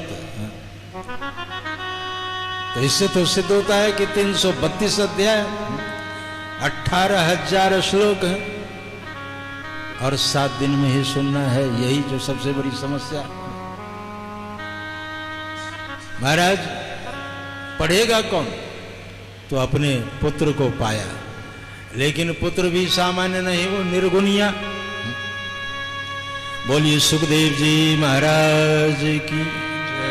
श्री सुखदेव जी निर्गुणवादी विचारधारा के थे। हमारे यहाँ 2 पक्ष है, सगुण और निर्गुण। इन दोनों का शाब्दिक अर्थ यह है, निर्गुण का तात्पर्य गुण रहित और सगुण का तात्पर्य है गुण सहित। एक गुण रहित है, एक गुण सहित है। तो चर्चा किसकी होगी भाई? जिसमें गुण है। हमारे यहाँ एक प्रसिद्ध पंक्ति है, गुण के ग्राहक सास नर, बिन गुण लहे न कोई। भाई गुणग्राही होते हैं लोग। घर में भी अगर किसी में गुण है तो ये माताएं कहती हैं कि ये बहुत गुणी आदमी है, और जिसमें कोई गुण नहीं हो उसको फटकार लगाते हैं, ये निर्गुणिया, इसमें कुछ कोई गुण नहीं है, ये यूं ही बैठा रहता। तो गुण के ग्राहक सहसनर, निर्गुण और सगुण बहुत पुराना विवाद है महाराज, आज तक नहीं सुलझ पाया। जो है कुछ निर्गुणवादी जो है आचार्य हुए, कुछ सगुणवादी जो है। निर्गुण और सगुण दोनों में समन्वय किया है हमारे आचार्यों ने, दोनों में समन्वय किया है। क्योंकि जब समाज बंटता है तो फिर उसे एकत्रित करने में बहुत मेहनत करनी पड़ती है। परिवार बंट जाता है तो फिर एक सूत्र में पिरोने में बड़ी समस्या आती है। अब पहले से बटा हुआ है निर्गुण सगुण, आचार्यों ने समन्वय किया है। भाई निर्गुण का भी आदर है, सगुण का भी आदर है। निर्गुणिया रूप को नहीं मानता, लीला को नहीं मानता, धाम को नहीं मानता, लेकिन नाम जपता है। निर्गुणियों के हाथ में भी माला है। बहुत सारी बातें हैं, कुछ निर्गुण आचार्यों की चर्चा करो। निर्गुण के बहुत सारे आचार्य हुए, जैसे गुरु नानक देव जी हुए, कबीर साहब हुए, दादू दयाल हुए। ये सब जो है निर्गुणोपासक थे, लेकिन इनके यही पंक्तियों में मुझे कहीं निर्गुण दिखाई नहीं देता। कबीरदास जी कहते हैं, दास ये दास दुखिया दास कबीर है, अभी सुनाया था। दास्य भाव है। दास्य भाव तो सगुन में ही संभव है। दास्य भाव सगुन में ही संभव है महाराज। गोस्वामी जी ने दोनों को जो है मिलाया, ये निर्गुण नयन सगुन। हृदय में निर्गुण को स्थान दिया, आंखों में सगुन को स्थान दिया। नहीं दिखाई दिया तो हृदय, भाई हृदय में ईश्वर है, दृष्टिगोचर नहीं है, लेकिन आंखों में है, सगुन रूप में दिखाई देता है, इसलिए आंखों में सगुन को रखा। कहा सगुन महान है कि निर्गुण महान है? कहा इन दोनों के बीच में एक कोर्ट है, सुप्रीम कोर्ट। ये जी हुआ, ये निर्गुण नयनन सगुन रसना राम सुनाम। रसना के ऊपर मंत्र रख दिया है। अब मंत्र जपूंगा, वो निर्गुण होगा तो निर्गुण रूप में आएगा, सगुन होगा तो सगुन रूप में आएगा। दोनों का सम्मान किया। निर्गुणिया थे, आंखें बंद करके बैठे थे। दो शिष्य गए हैं, 2 श्लोक जो है ये काफी है, खूब लिखा गया है, आचार्यों ने खूब चर्चा की। बर्हापीडम नटवर्वपो कर्णयो कर्णिकारम बिभ्रद्वास कनकपशम वैजयंतीम च मालाम रंध्रान वेणोर्धरसूधया पूर्यन गोपवृंदई वृंदारण्यम सुपदरम्यम प्राविशद गीत कीर्ति। बर्हापीडम बहुत भाव है इससे। मोर मुकुट धारण किए हुए भगवान। बर्हा पीडम नट बरबपू 3 जगह से टेढ़े हैं। अब भगवान के साथ कोई टेढ़ापन क्या दिखाएगा? कोई एक जगह से टेढ़ा हो, 2 जगह से टेढ़ा हो, ये 3 जगह से टेढ़े हैं, पांव से, कमर से और गले से। नाम ही है बांके बिहारी। बोले बांके बिहारी। बांके कहते हैं टेढ़े को, बांके कहते हैं टेढ़े को। 3 जगह से टेढ़े। तो नटवर बपुह कर्णियो कारम, कानों में कनेर के पुष्प है, पीतांबर की शोभा न्यारी है, मुरली के छिद्र पर उंगलियां नृत्य कर रही हैं, और वृंदारण्यम शपथरम्यम प्राविशद गीत कीर्ति, ब्रजभूमि में नंगे पांव चल रहे, ब्रजरज की महिमा बढ़ाते हुए जा। इतना सुनते ही सुखदेव जी का ध्यान, आंखें बंद करके जो बैठे थे, आंख खुल गई, चारों तरफ देखा। तब तक दूसरा शिष्य जो है दूसरा श्लोक पढ़ दिया। अहो बकीयम स्तन कालकूटम जिघांसया पायदप्य साध्वे लेवे गतिम धात्र चताम ततोन्यम कंबा दयालु शरणम ब्रजे। अहो भगवान कितने दयालु हैं। पूतना जो अपने आंचल में जहर लेपन करके गई थी, जिघांसया मारने के ख्याल से गई थी, उसे भी माता के समान गति प्रदान किया। इनसे बढ़कर के दयालु कौन है? को उदार जग माहि ऐसो। को चुनौती है, और समझिए क्या, को उदार जग माहि ऐसो, को उदार जग माहि ऐसो, को उदार जग माहि ऐसो। बिन सेवा जो द्रवय दीन पर, बिनु सेवा जो द्रवय दीन पर, राम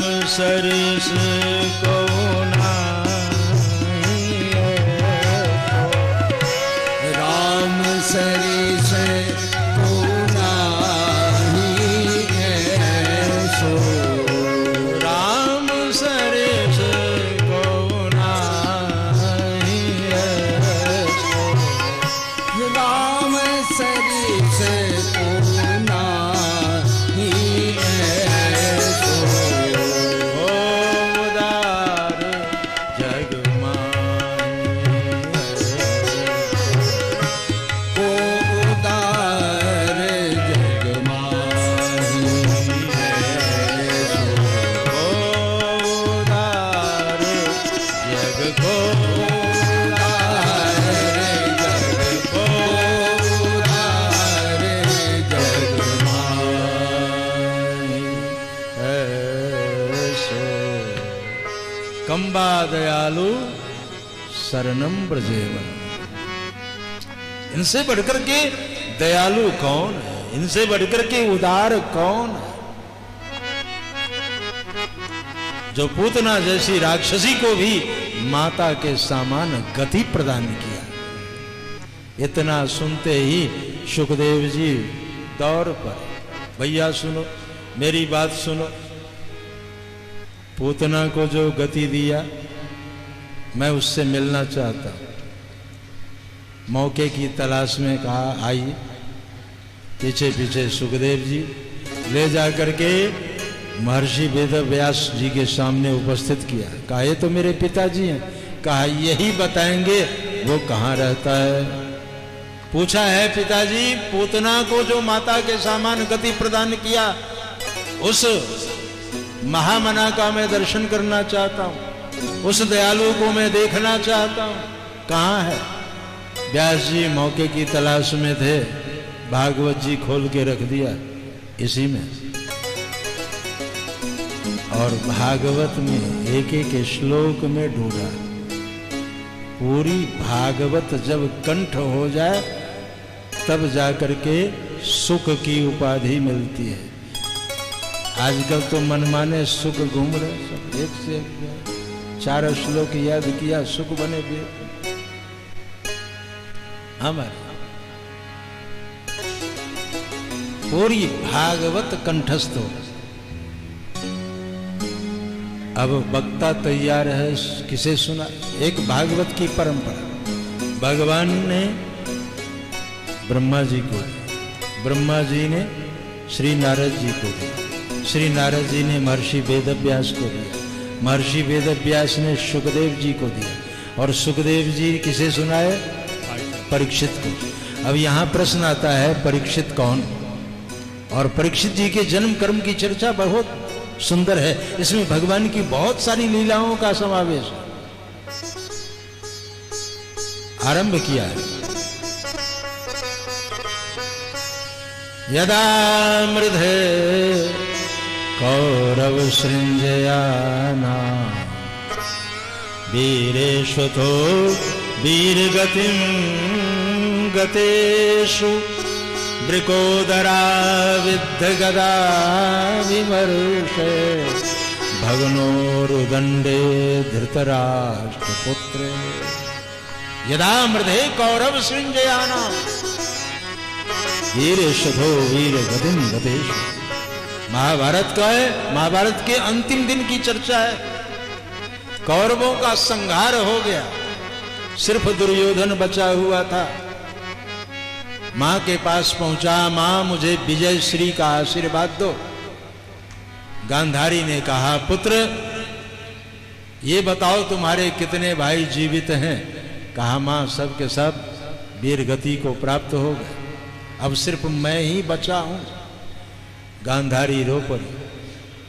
पुत्र मैं तुम्हें अपने जीवन भर की तपस्या का फल देना चाहती हूं, लेकिन जलाशय में स्नान करके मेरे पास बिना वस्त्र के आना। मां की आज्ञा पा करके जलाशय में स्नान किया। नंग धरंग जा रहा था, रास्ते में एक ब्राह्मण देवता से भेंट हो गई।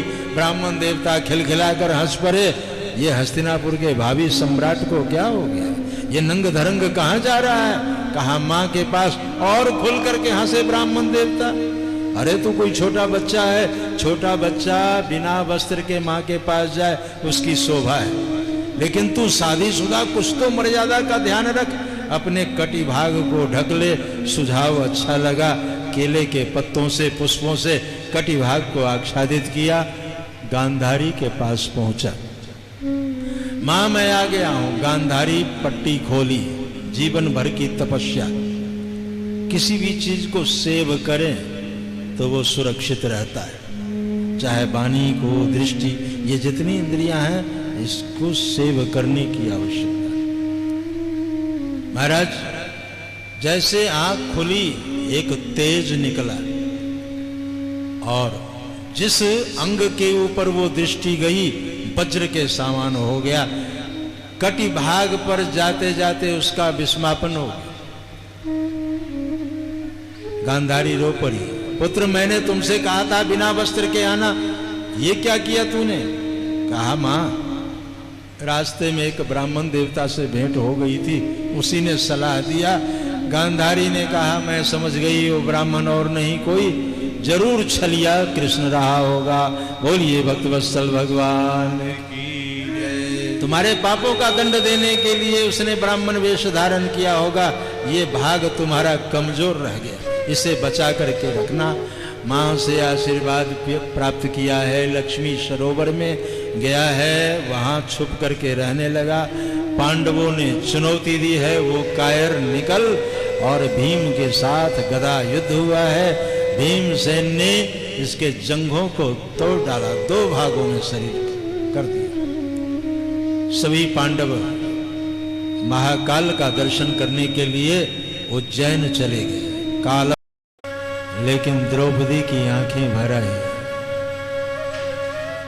और द्रौपदी ने जो कहा, महाराज ये प्रसंग इतना सुंदर है, क्या बताऊं। द्रौपदी की आंखों में आंसू है और कह रही है, मुच्यता मुच्यता मेष ब्राह्मणो नितरा। पतिदेव इसे मत मारो, इसे मत मारो, मत मारो। सब चकित हो गए। कई बार लोग हमसे भी पूछते हैं, महाराज कथा हमने बहुत सुनी है, एक से एक विद्वानों के संतों के मुखारविंद से भागवत जी की कथा सुनी है, राम कथा सुनी है, एक भजन सुना है, न जाने कौन से गुण पे दयानिधि रीझ जाते।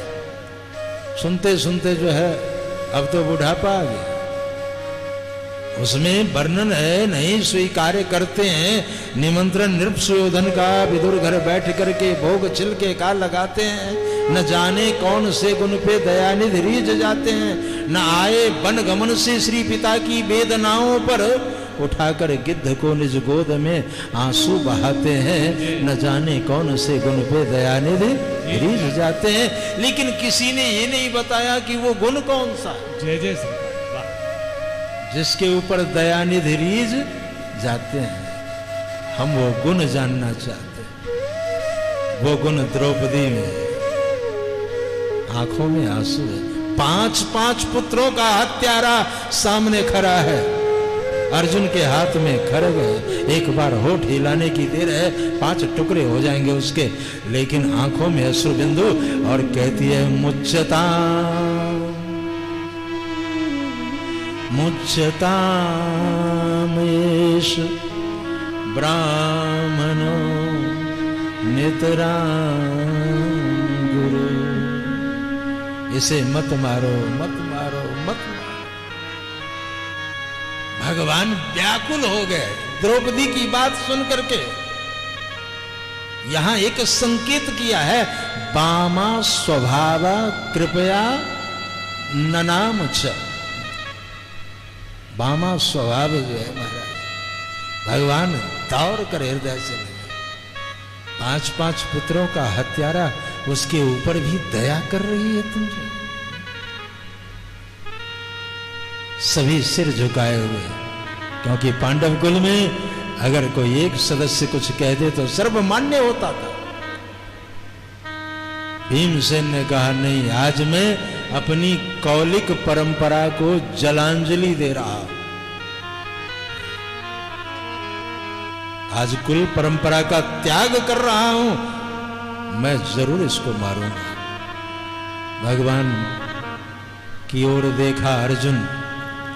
अर्जुन किंग कर्तव्य विमूढ़ हो गए। अब क्या करें हम, आप मार्गदर्शन करो। भगवान ने कहा, मैं तुम्हारा वकील हूं। अगर तुम मारेगा तो सिद्ध कर देंगे मारना चाहिए, और तू अगर छोड़ देगा तो सिद्ध कर देंगे छोड़ देना चाहिए। और वकीलों की भाषा सबसे पहले भगवान ने प्रयोग किया है। ब्रह्मबंधुर्न हंतव्य आतताई बधारन, ब्राह्मण को मारना नहीं चाहिए, दुष्टों को छोड़ना नहीं चाहिए। अर्जुन ने कहा ये दोनों है, इसके साथ क्या करनी चाहिए? कहा तुम मारोगे तो हम सिद्ध कर देंगे, कोई उपाय बताओ। कहा इसका अपमान कर दो। कुछ ऐसे लोग हैं जो बिना मारे मर जाते हैं। आज्ञा भंगो नरेंद्रा नाम, पृथक सैया च नारी नाम, और ब्राह्मणा नाम अनादरम। कहा राजा को मारना हो तो आज्ञा भंगो नरेंद्रा नाम, अध्यादेश जारी करे ना माने। ये तो भारतीय संविधान है, यहां अध्यादेश भी वापस ले लिया जाता है। तो अध्यादेश जारी हो और न उसका न पालन किया जाए तो राजा मर जाता। आज्ञा भंगो नरेंद्राना, पृथक सैया च नारी नाम, स्त्री को सैया से अलग कर दो, जीते जी मर जाते। और ब्राह्मणा नाम अनादरम, और ब्राह्मण का अपमान हो गया तो वो जीते जी मर जाता है। बपनम द्रविनादानम स्थान निर्यापनम, तथा ऐसे ही ब्रह्म बंधु नाम बधो नान्योस्ति देही। कहा बपन कर दो, केस वगैरह मोड़ दिया, मनी निकाल ली और उसे छोड़ दिया। प्रतिशोध की भावना भड़क उठी।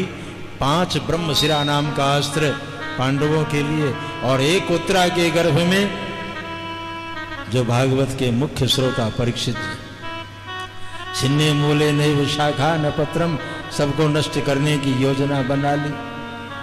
और जैसे बाण का प्रयोग किया, भगवान के चरणों में सभी समाश्रित हुए हैं। क्या करनी चाहिए?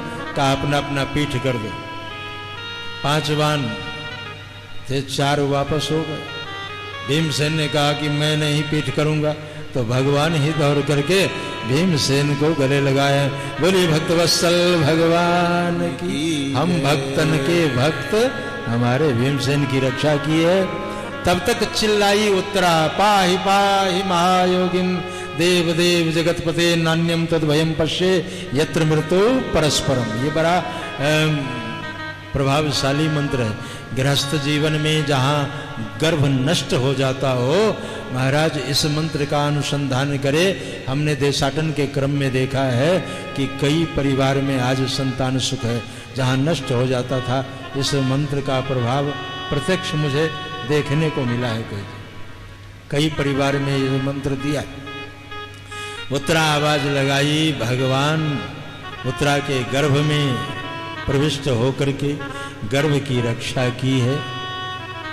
और कुंती माता के सामने उपस्थित हुए हैं।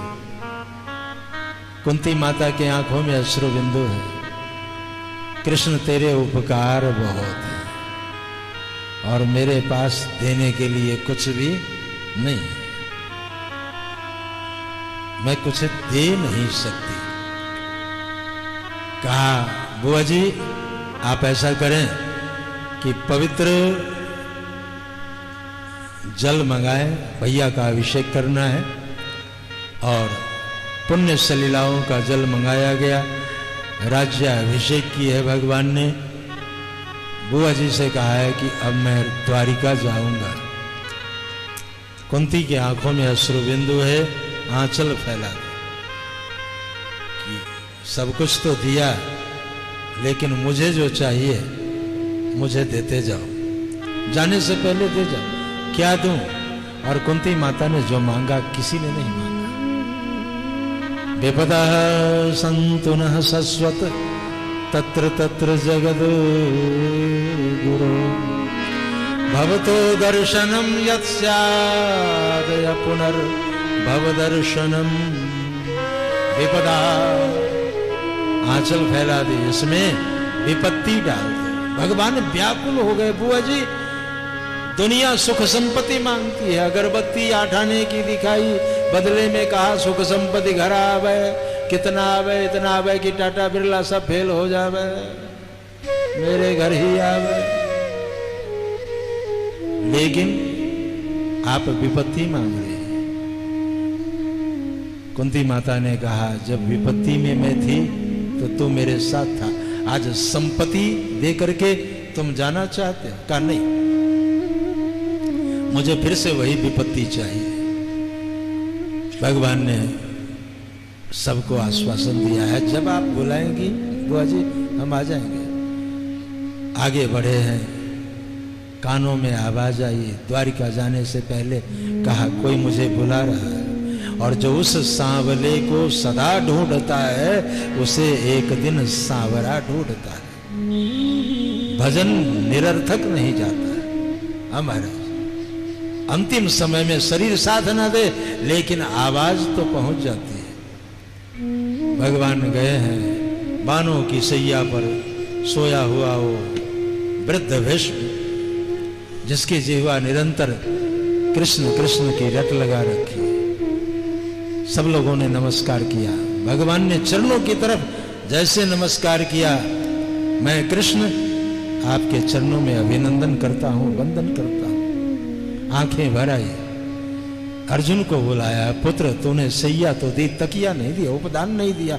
एक बाण इधर एक बाण इधर से पितामह का सिर ऊंचा किया है। सामने भगवान कृष्ण हाथ जोड़े खड़े। पितामह ने कहा एक आदेश मानोगे? कहा अभी तक तो आपका ही आदेश मानता आया हूं, आप आदेश करें। और बड़ा सुंदर आदेश, भक्त भगवान को क्या आदेश दिया?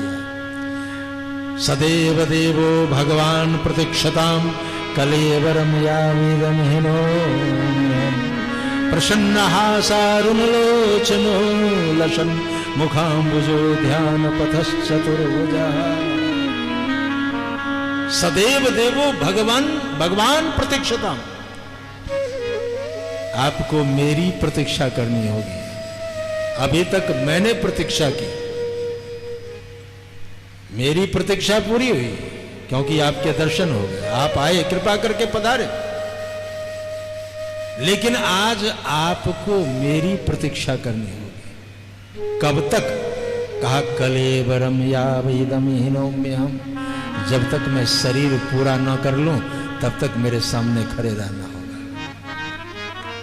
भाई शरीर कब पूरा करोगे? उत्तरायण में। अब अयन 6 महीने का अयन होता है महाराज, दक्षिणायन और उत्तरायण। कहा कब शरीर पूरा करोगे? कहा जब भी पूरा करूंगा, लेकिन आपको मेरे सामने खड़े रहना होगा। कहा जैसी आज्ञा। कहा ठहरो, पांडवों को धोखा दे सकते हो, मुझे नहीं। मैं तुम्हें जानता हूं, पहचानता हूं। प्रसन्नहासारुणलोचनो लसन मुखाम्बुजो ध्यान पथश्चतुर्भुजः। चतुर्भुजी रूप में मेरे सामने खड़े रहो। ये पांडव जानते हैं कि तुम 2 हाथ वाले हो, लेकिन मैं जानता हूं कि तुम 4 हाथ वाले हो। और देखते देखते भगवान ने चतुर्भुजी रूप धारण किया। बोलिए चतुर्भुजी भगवान की जय। पितामह ने 3 बात की है। ये जो है ये भीष्म स्तुति का सार सर्वस्व है। मति से शुरू किया है, इति मति रूप कल्पिता वितृष्णा। मति, फिर आगे कहते हैं रति, और अंत में कहते हैं गति। ये सार सर्वस्व है, मति, रति और गति। मति भी आप में, रति भी आप में, और गति भी आपसे होगी। वो कितना बड़भागी होगा जिसकी अंतिम यात्रा में साक्षात नारायण शामिल हो, जिसकी अंतिम यात्रा में भगवान शामिल हो। जलांजलि दी गई है पितामह को, और वहां से आगे बढ़े हैं। सौच्चका से धवलो दरो दरो परिक्रमश्याधर सोन सोनिमा दादमायमान करकंज संपुटे यथाब्ज खंडे कलहंसोत्स्वना। भगवान ने द्वारिका के प्रवेश द्वार पर अपने कोमल करार विंदों में शंख उठाया है।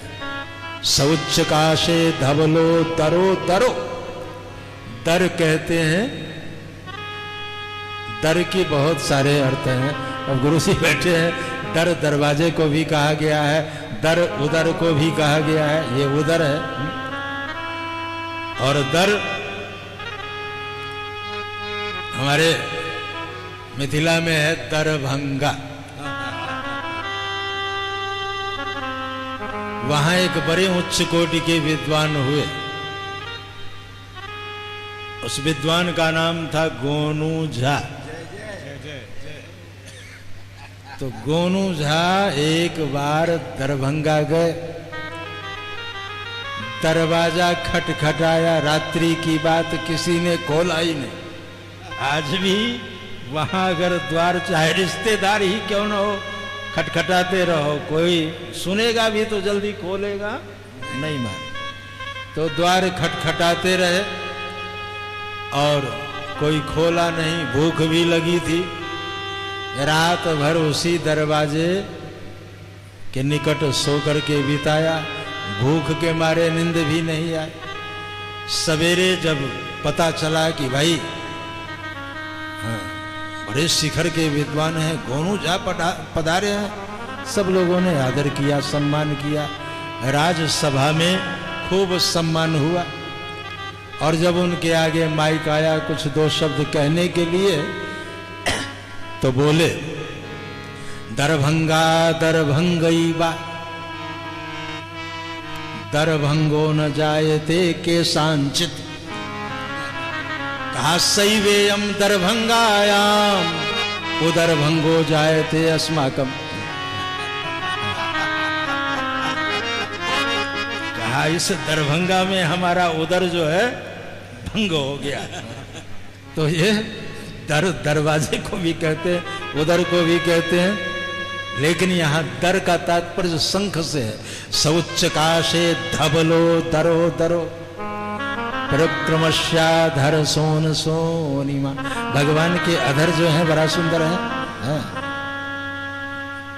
अधर की चर्चा है ना, बिंब फलाधरोष्ठात्,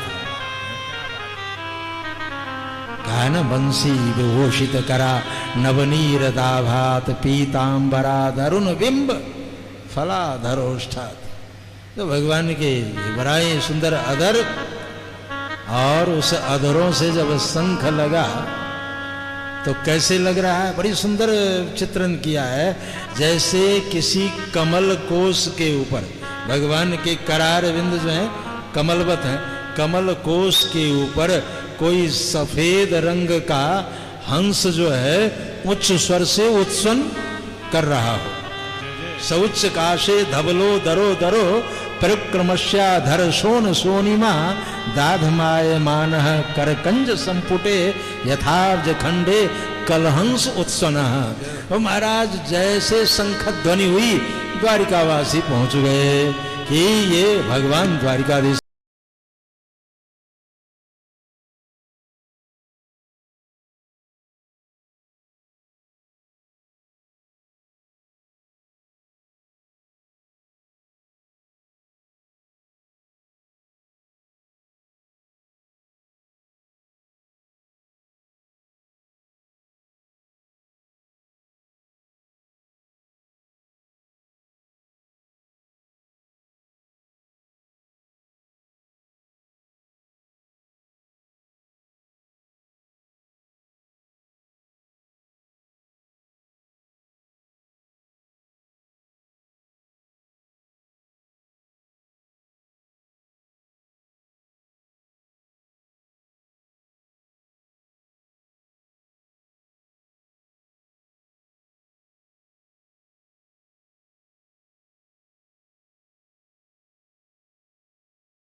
जय हो सुख धाम तुम्हारी जय हो।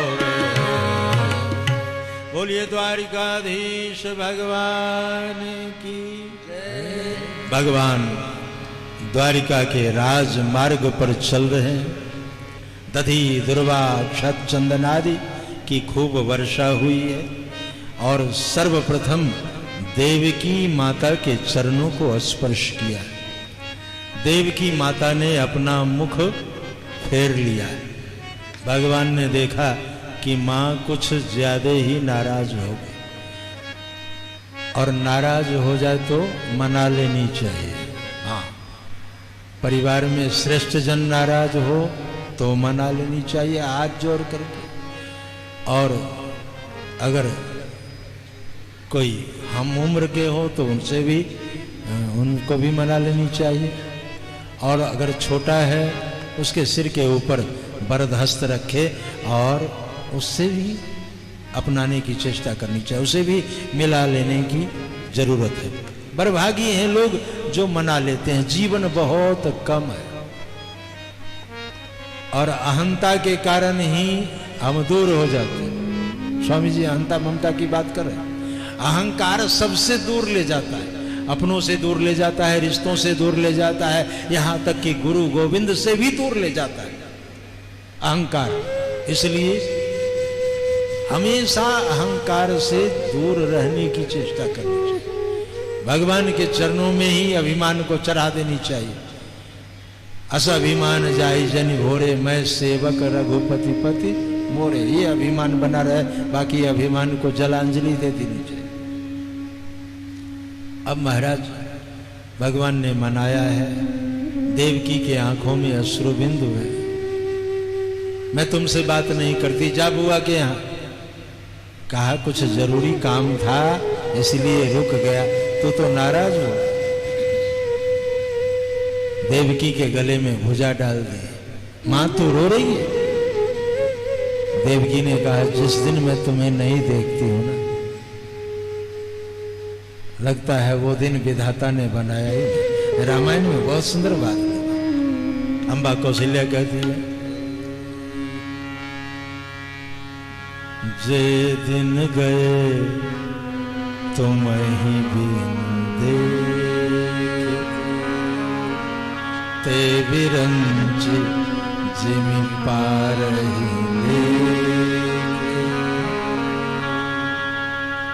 नित्य दर्शन करनी चाहिए।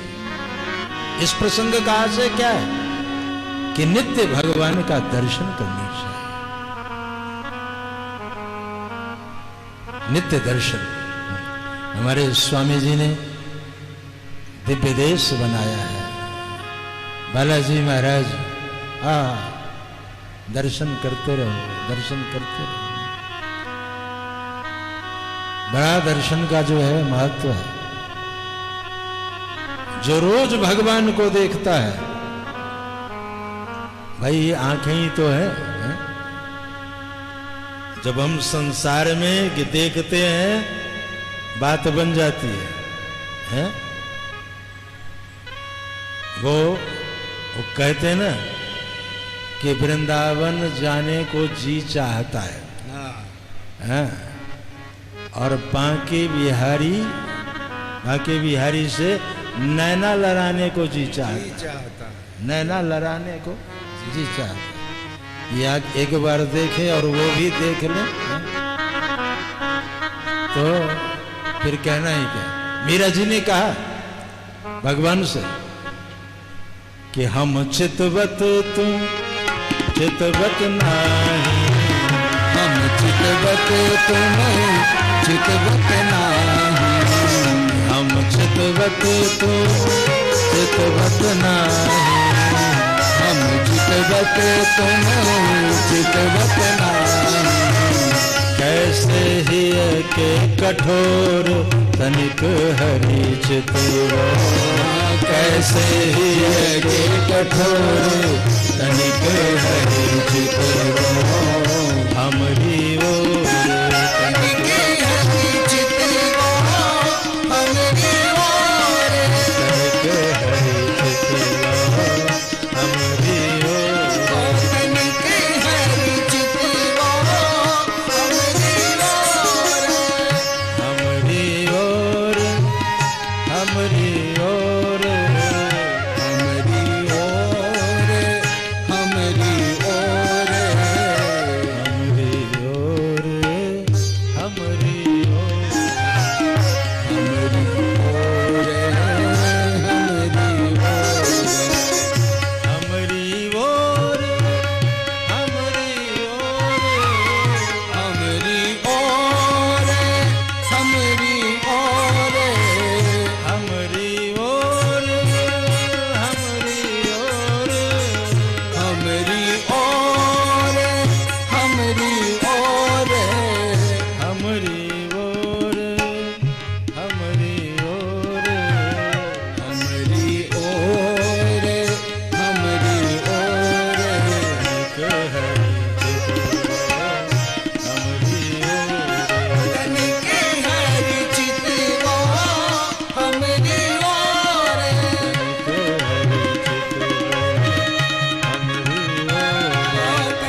मीरा जी ने कहा कि हम चितवत, मैं तुम्हें रोज देख रही हूं, एक बार तुम मुझे देखो। और जिस दिन भगवान ने मीरा जी को देख लिया, मीरा जी भगवान में समाहित हो गई। विश्व के हिंदी साहित्य में मीरा जी अमर हो गई, भगवान ने देख लिया। तो भगवान को रोज देखने का विधान है। देवकी ने कहा, जिस दिन मैं तुम्हें नहीं देखती हूं, लगता है वो दिन विधाता ने बनाया ही नहीं।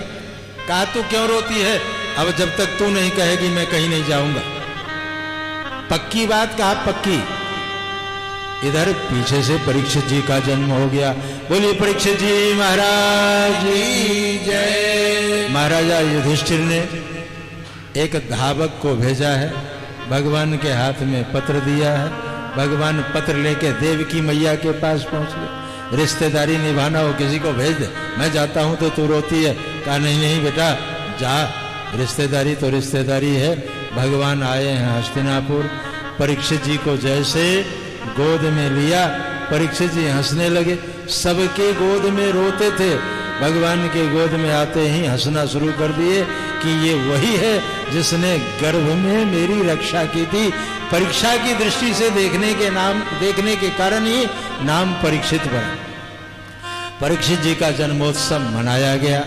अर्जुन भगवान को पहुंचाने के लिए द्वारिका आए हैं। इसी बीच मध्यरात्रि में विदुर जी का आगमन हुआ है पांडव कुल में।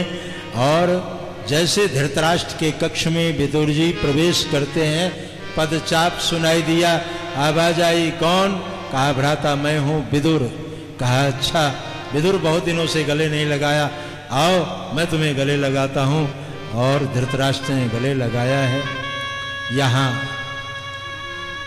विदुर जी ने उपदेश किया कि आप ज्ञान से ही अंधे नहीं, सर्वात्मना अंधा, धृतराष्ट्र के लिए प्रयोग किया। जिन पांडवों को आपने इतना दुखी किया, आज उन्हीं के टुकड़ों पर पल रहे। फिर कहा, अब तो कम से कम अपना जीवन बनाओ। उपदेश सुना है और रात्रि के चौथे प्रहर में उत्तराखंड की ओर चल पड़े। धृतराष्ट्र गांधारी।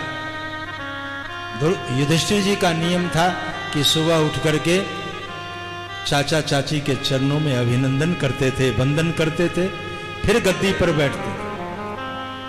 और हमारे यहाँ मनु महाराज कहते हैं कि अगर अपने से श्रेष्ठ जनों को नमस्कार ही करे तो चत्वारि तस्य वर्धन्ते आयुर विद्या यशो बलम। अब ये नमस्कार करने गए तो देखा वो कक्ष बिल्कुल खाली, चिंता होने लगी। भीमसेन ने कहा है कि चिंता चिता समाख्या। चिंता और चिता में एक बिंदी का ही अंतर है। चिंता जीते को जलाती है और चिता मुर्दे को जलाती है।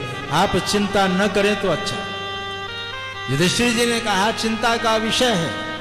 गता सप्ताधुना मासा भीमसेन तवानुजः नायाति कस्य वा हेतो नाहं वेदेद मंजसा। 7 महीने हो गए, अर्जुन को द्वारिका से लौटा नहीं है कि ये चिंता। और दूसरी चिंता है कि चाचा चाची बिना बताए घर छोड़ के चले गए। तो चिंता का जो विषय है अनुज, वो तो चिंता करनी पड़ती है ना। इतने में अर्जुन का आगमन हुआ। अर्जुन का शरीर बिल्कुल कृश हो गया। आते ही प्रश्नों की झड़ी लगा दी।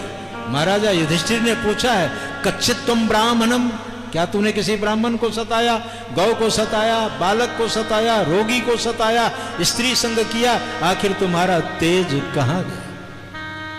अर्जुन की आंखें भर आई। वंचितो हम महाराज हरिना बंधु रूपिणा। जिनके तेज से मैं तेजस्वी था, वो तेज के पुंज श्री कृष्ण इस धरा पर नहीं रहे, इतना सुनते ही कुंती धराशायी हो गई। वास्तविक प्रेम करती थी भगवान, एक क्षण का वियोग भी सहन नहीं हुआ, तुरंत धराशायी हो। महाराजा युधिष्ठिर, राज सत्ता का जो चिन्ह था राजमुकुट, परीक्षित जी के सिर के ऊपर रखा। मंत्रिमंडल में खलबली मची। राजन ये क्या हो रहा? कहा, आज से ये राजा, आदेश इनका होगा कार्यभार आप लोग संभालेंगे। और सभी स्वर्गारोहिणी की ओर चल पड़े। आज भी जब हम बद्री विशाल की ओर जाते हैं तो स्वर्गारोहिणी जो इस प्रसंग को सुनते हैं उनकी अंतिम यात्रा बड़ी मंगलमय होती है। बोलिए भागवत भगवान की जय। पांडव सभी स्वर्गारोहण की ओर चले गए। परीक्षित जी का शासन आया। परीक्षित जी को पता चला कि मेरे राज्य में कलयुग का प्रवेश हो गया है। पता लगाने के लिए गए। देखा एक गौ माता एक वृषभ आपस में बातचीत करते रहे। वार्ता हो रही थी मनुष्यों की भाषा, क्योंकि ये बैल और कोई नहीं, धर्म।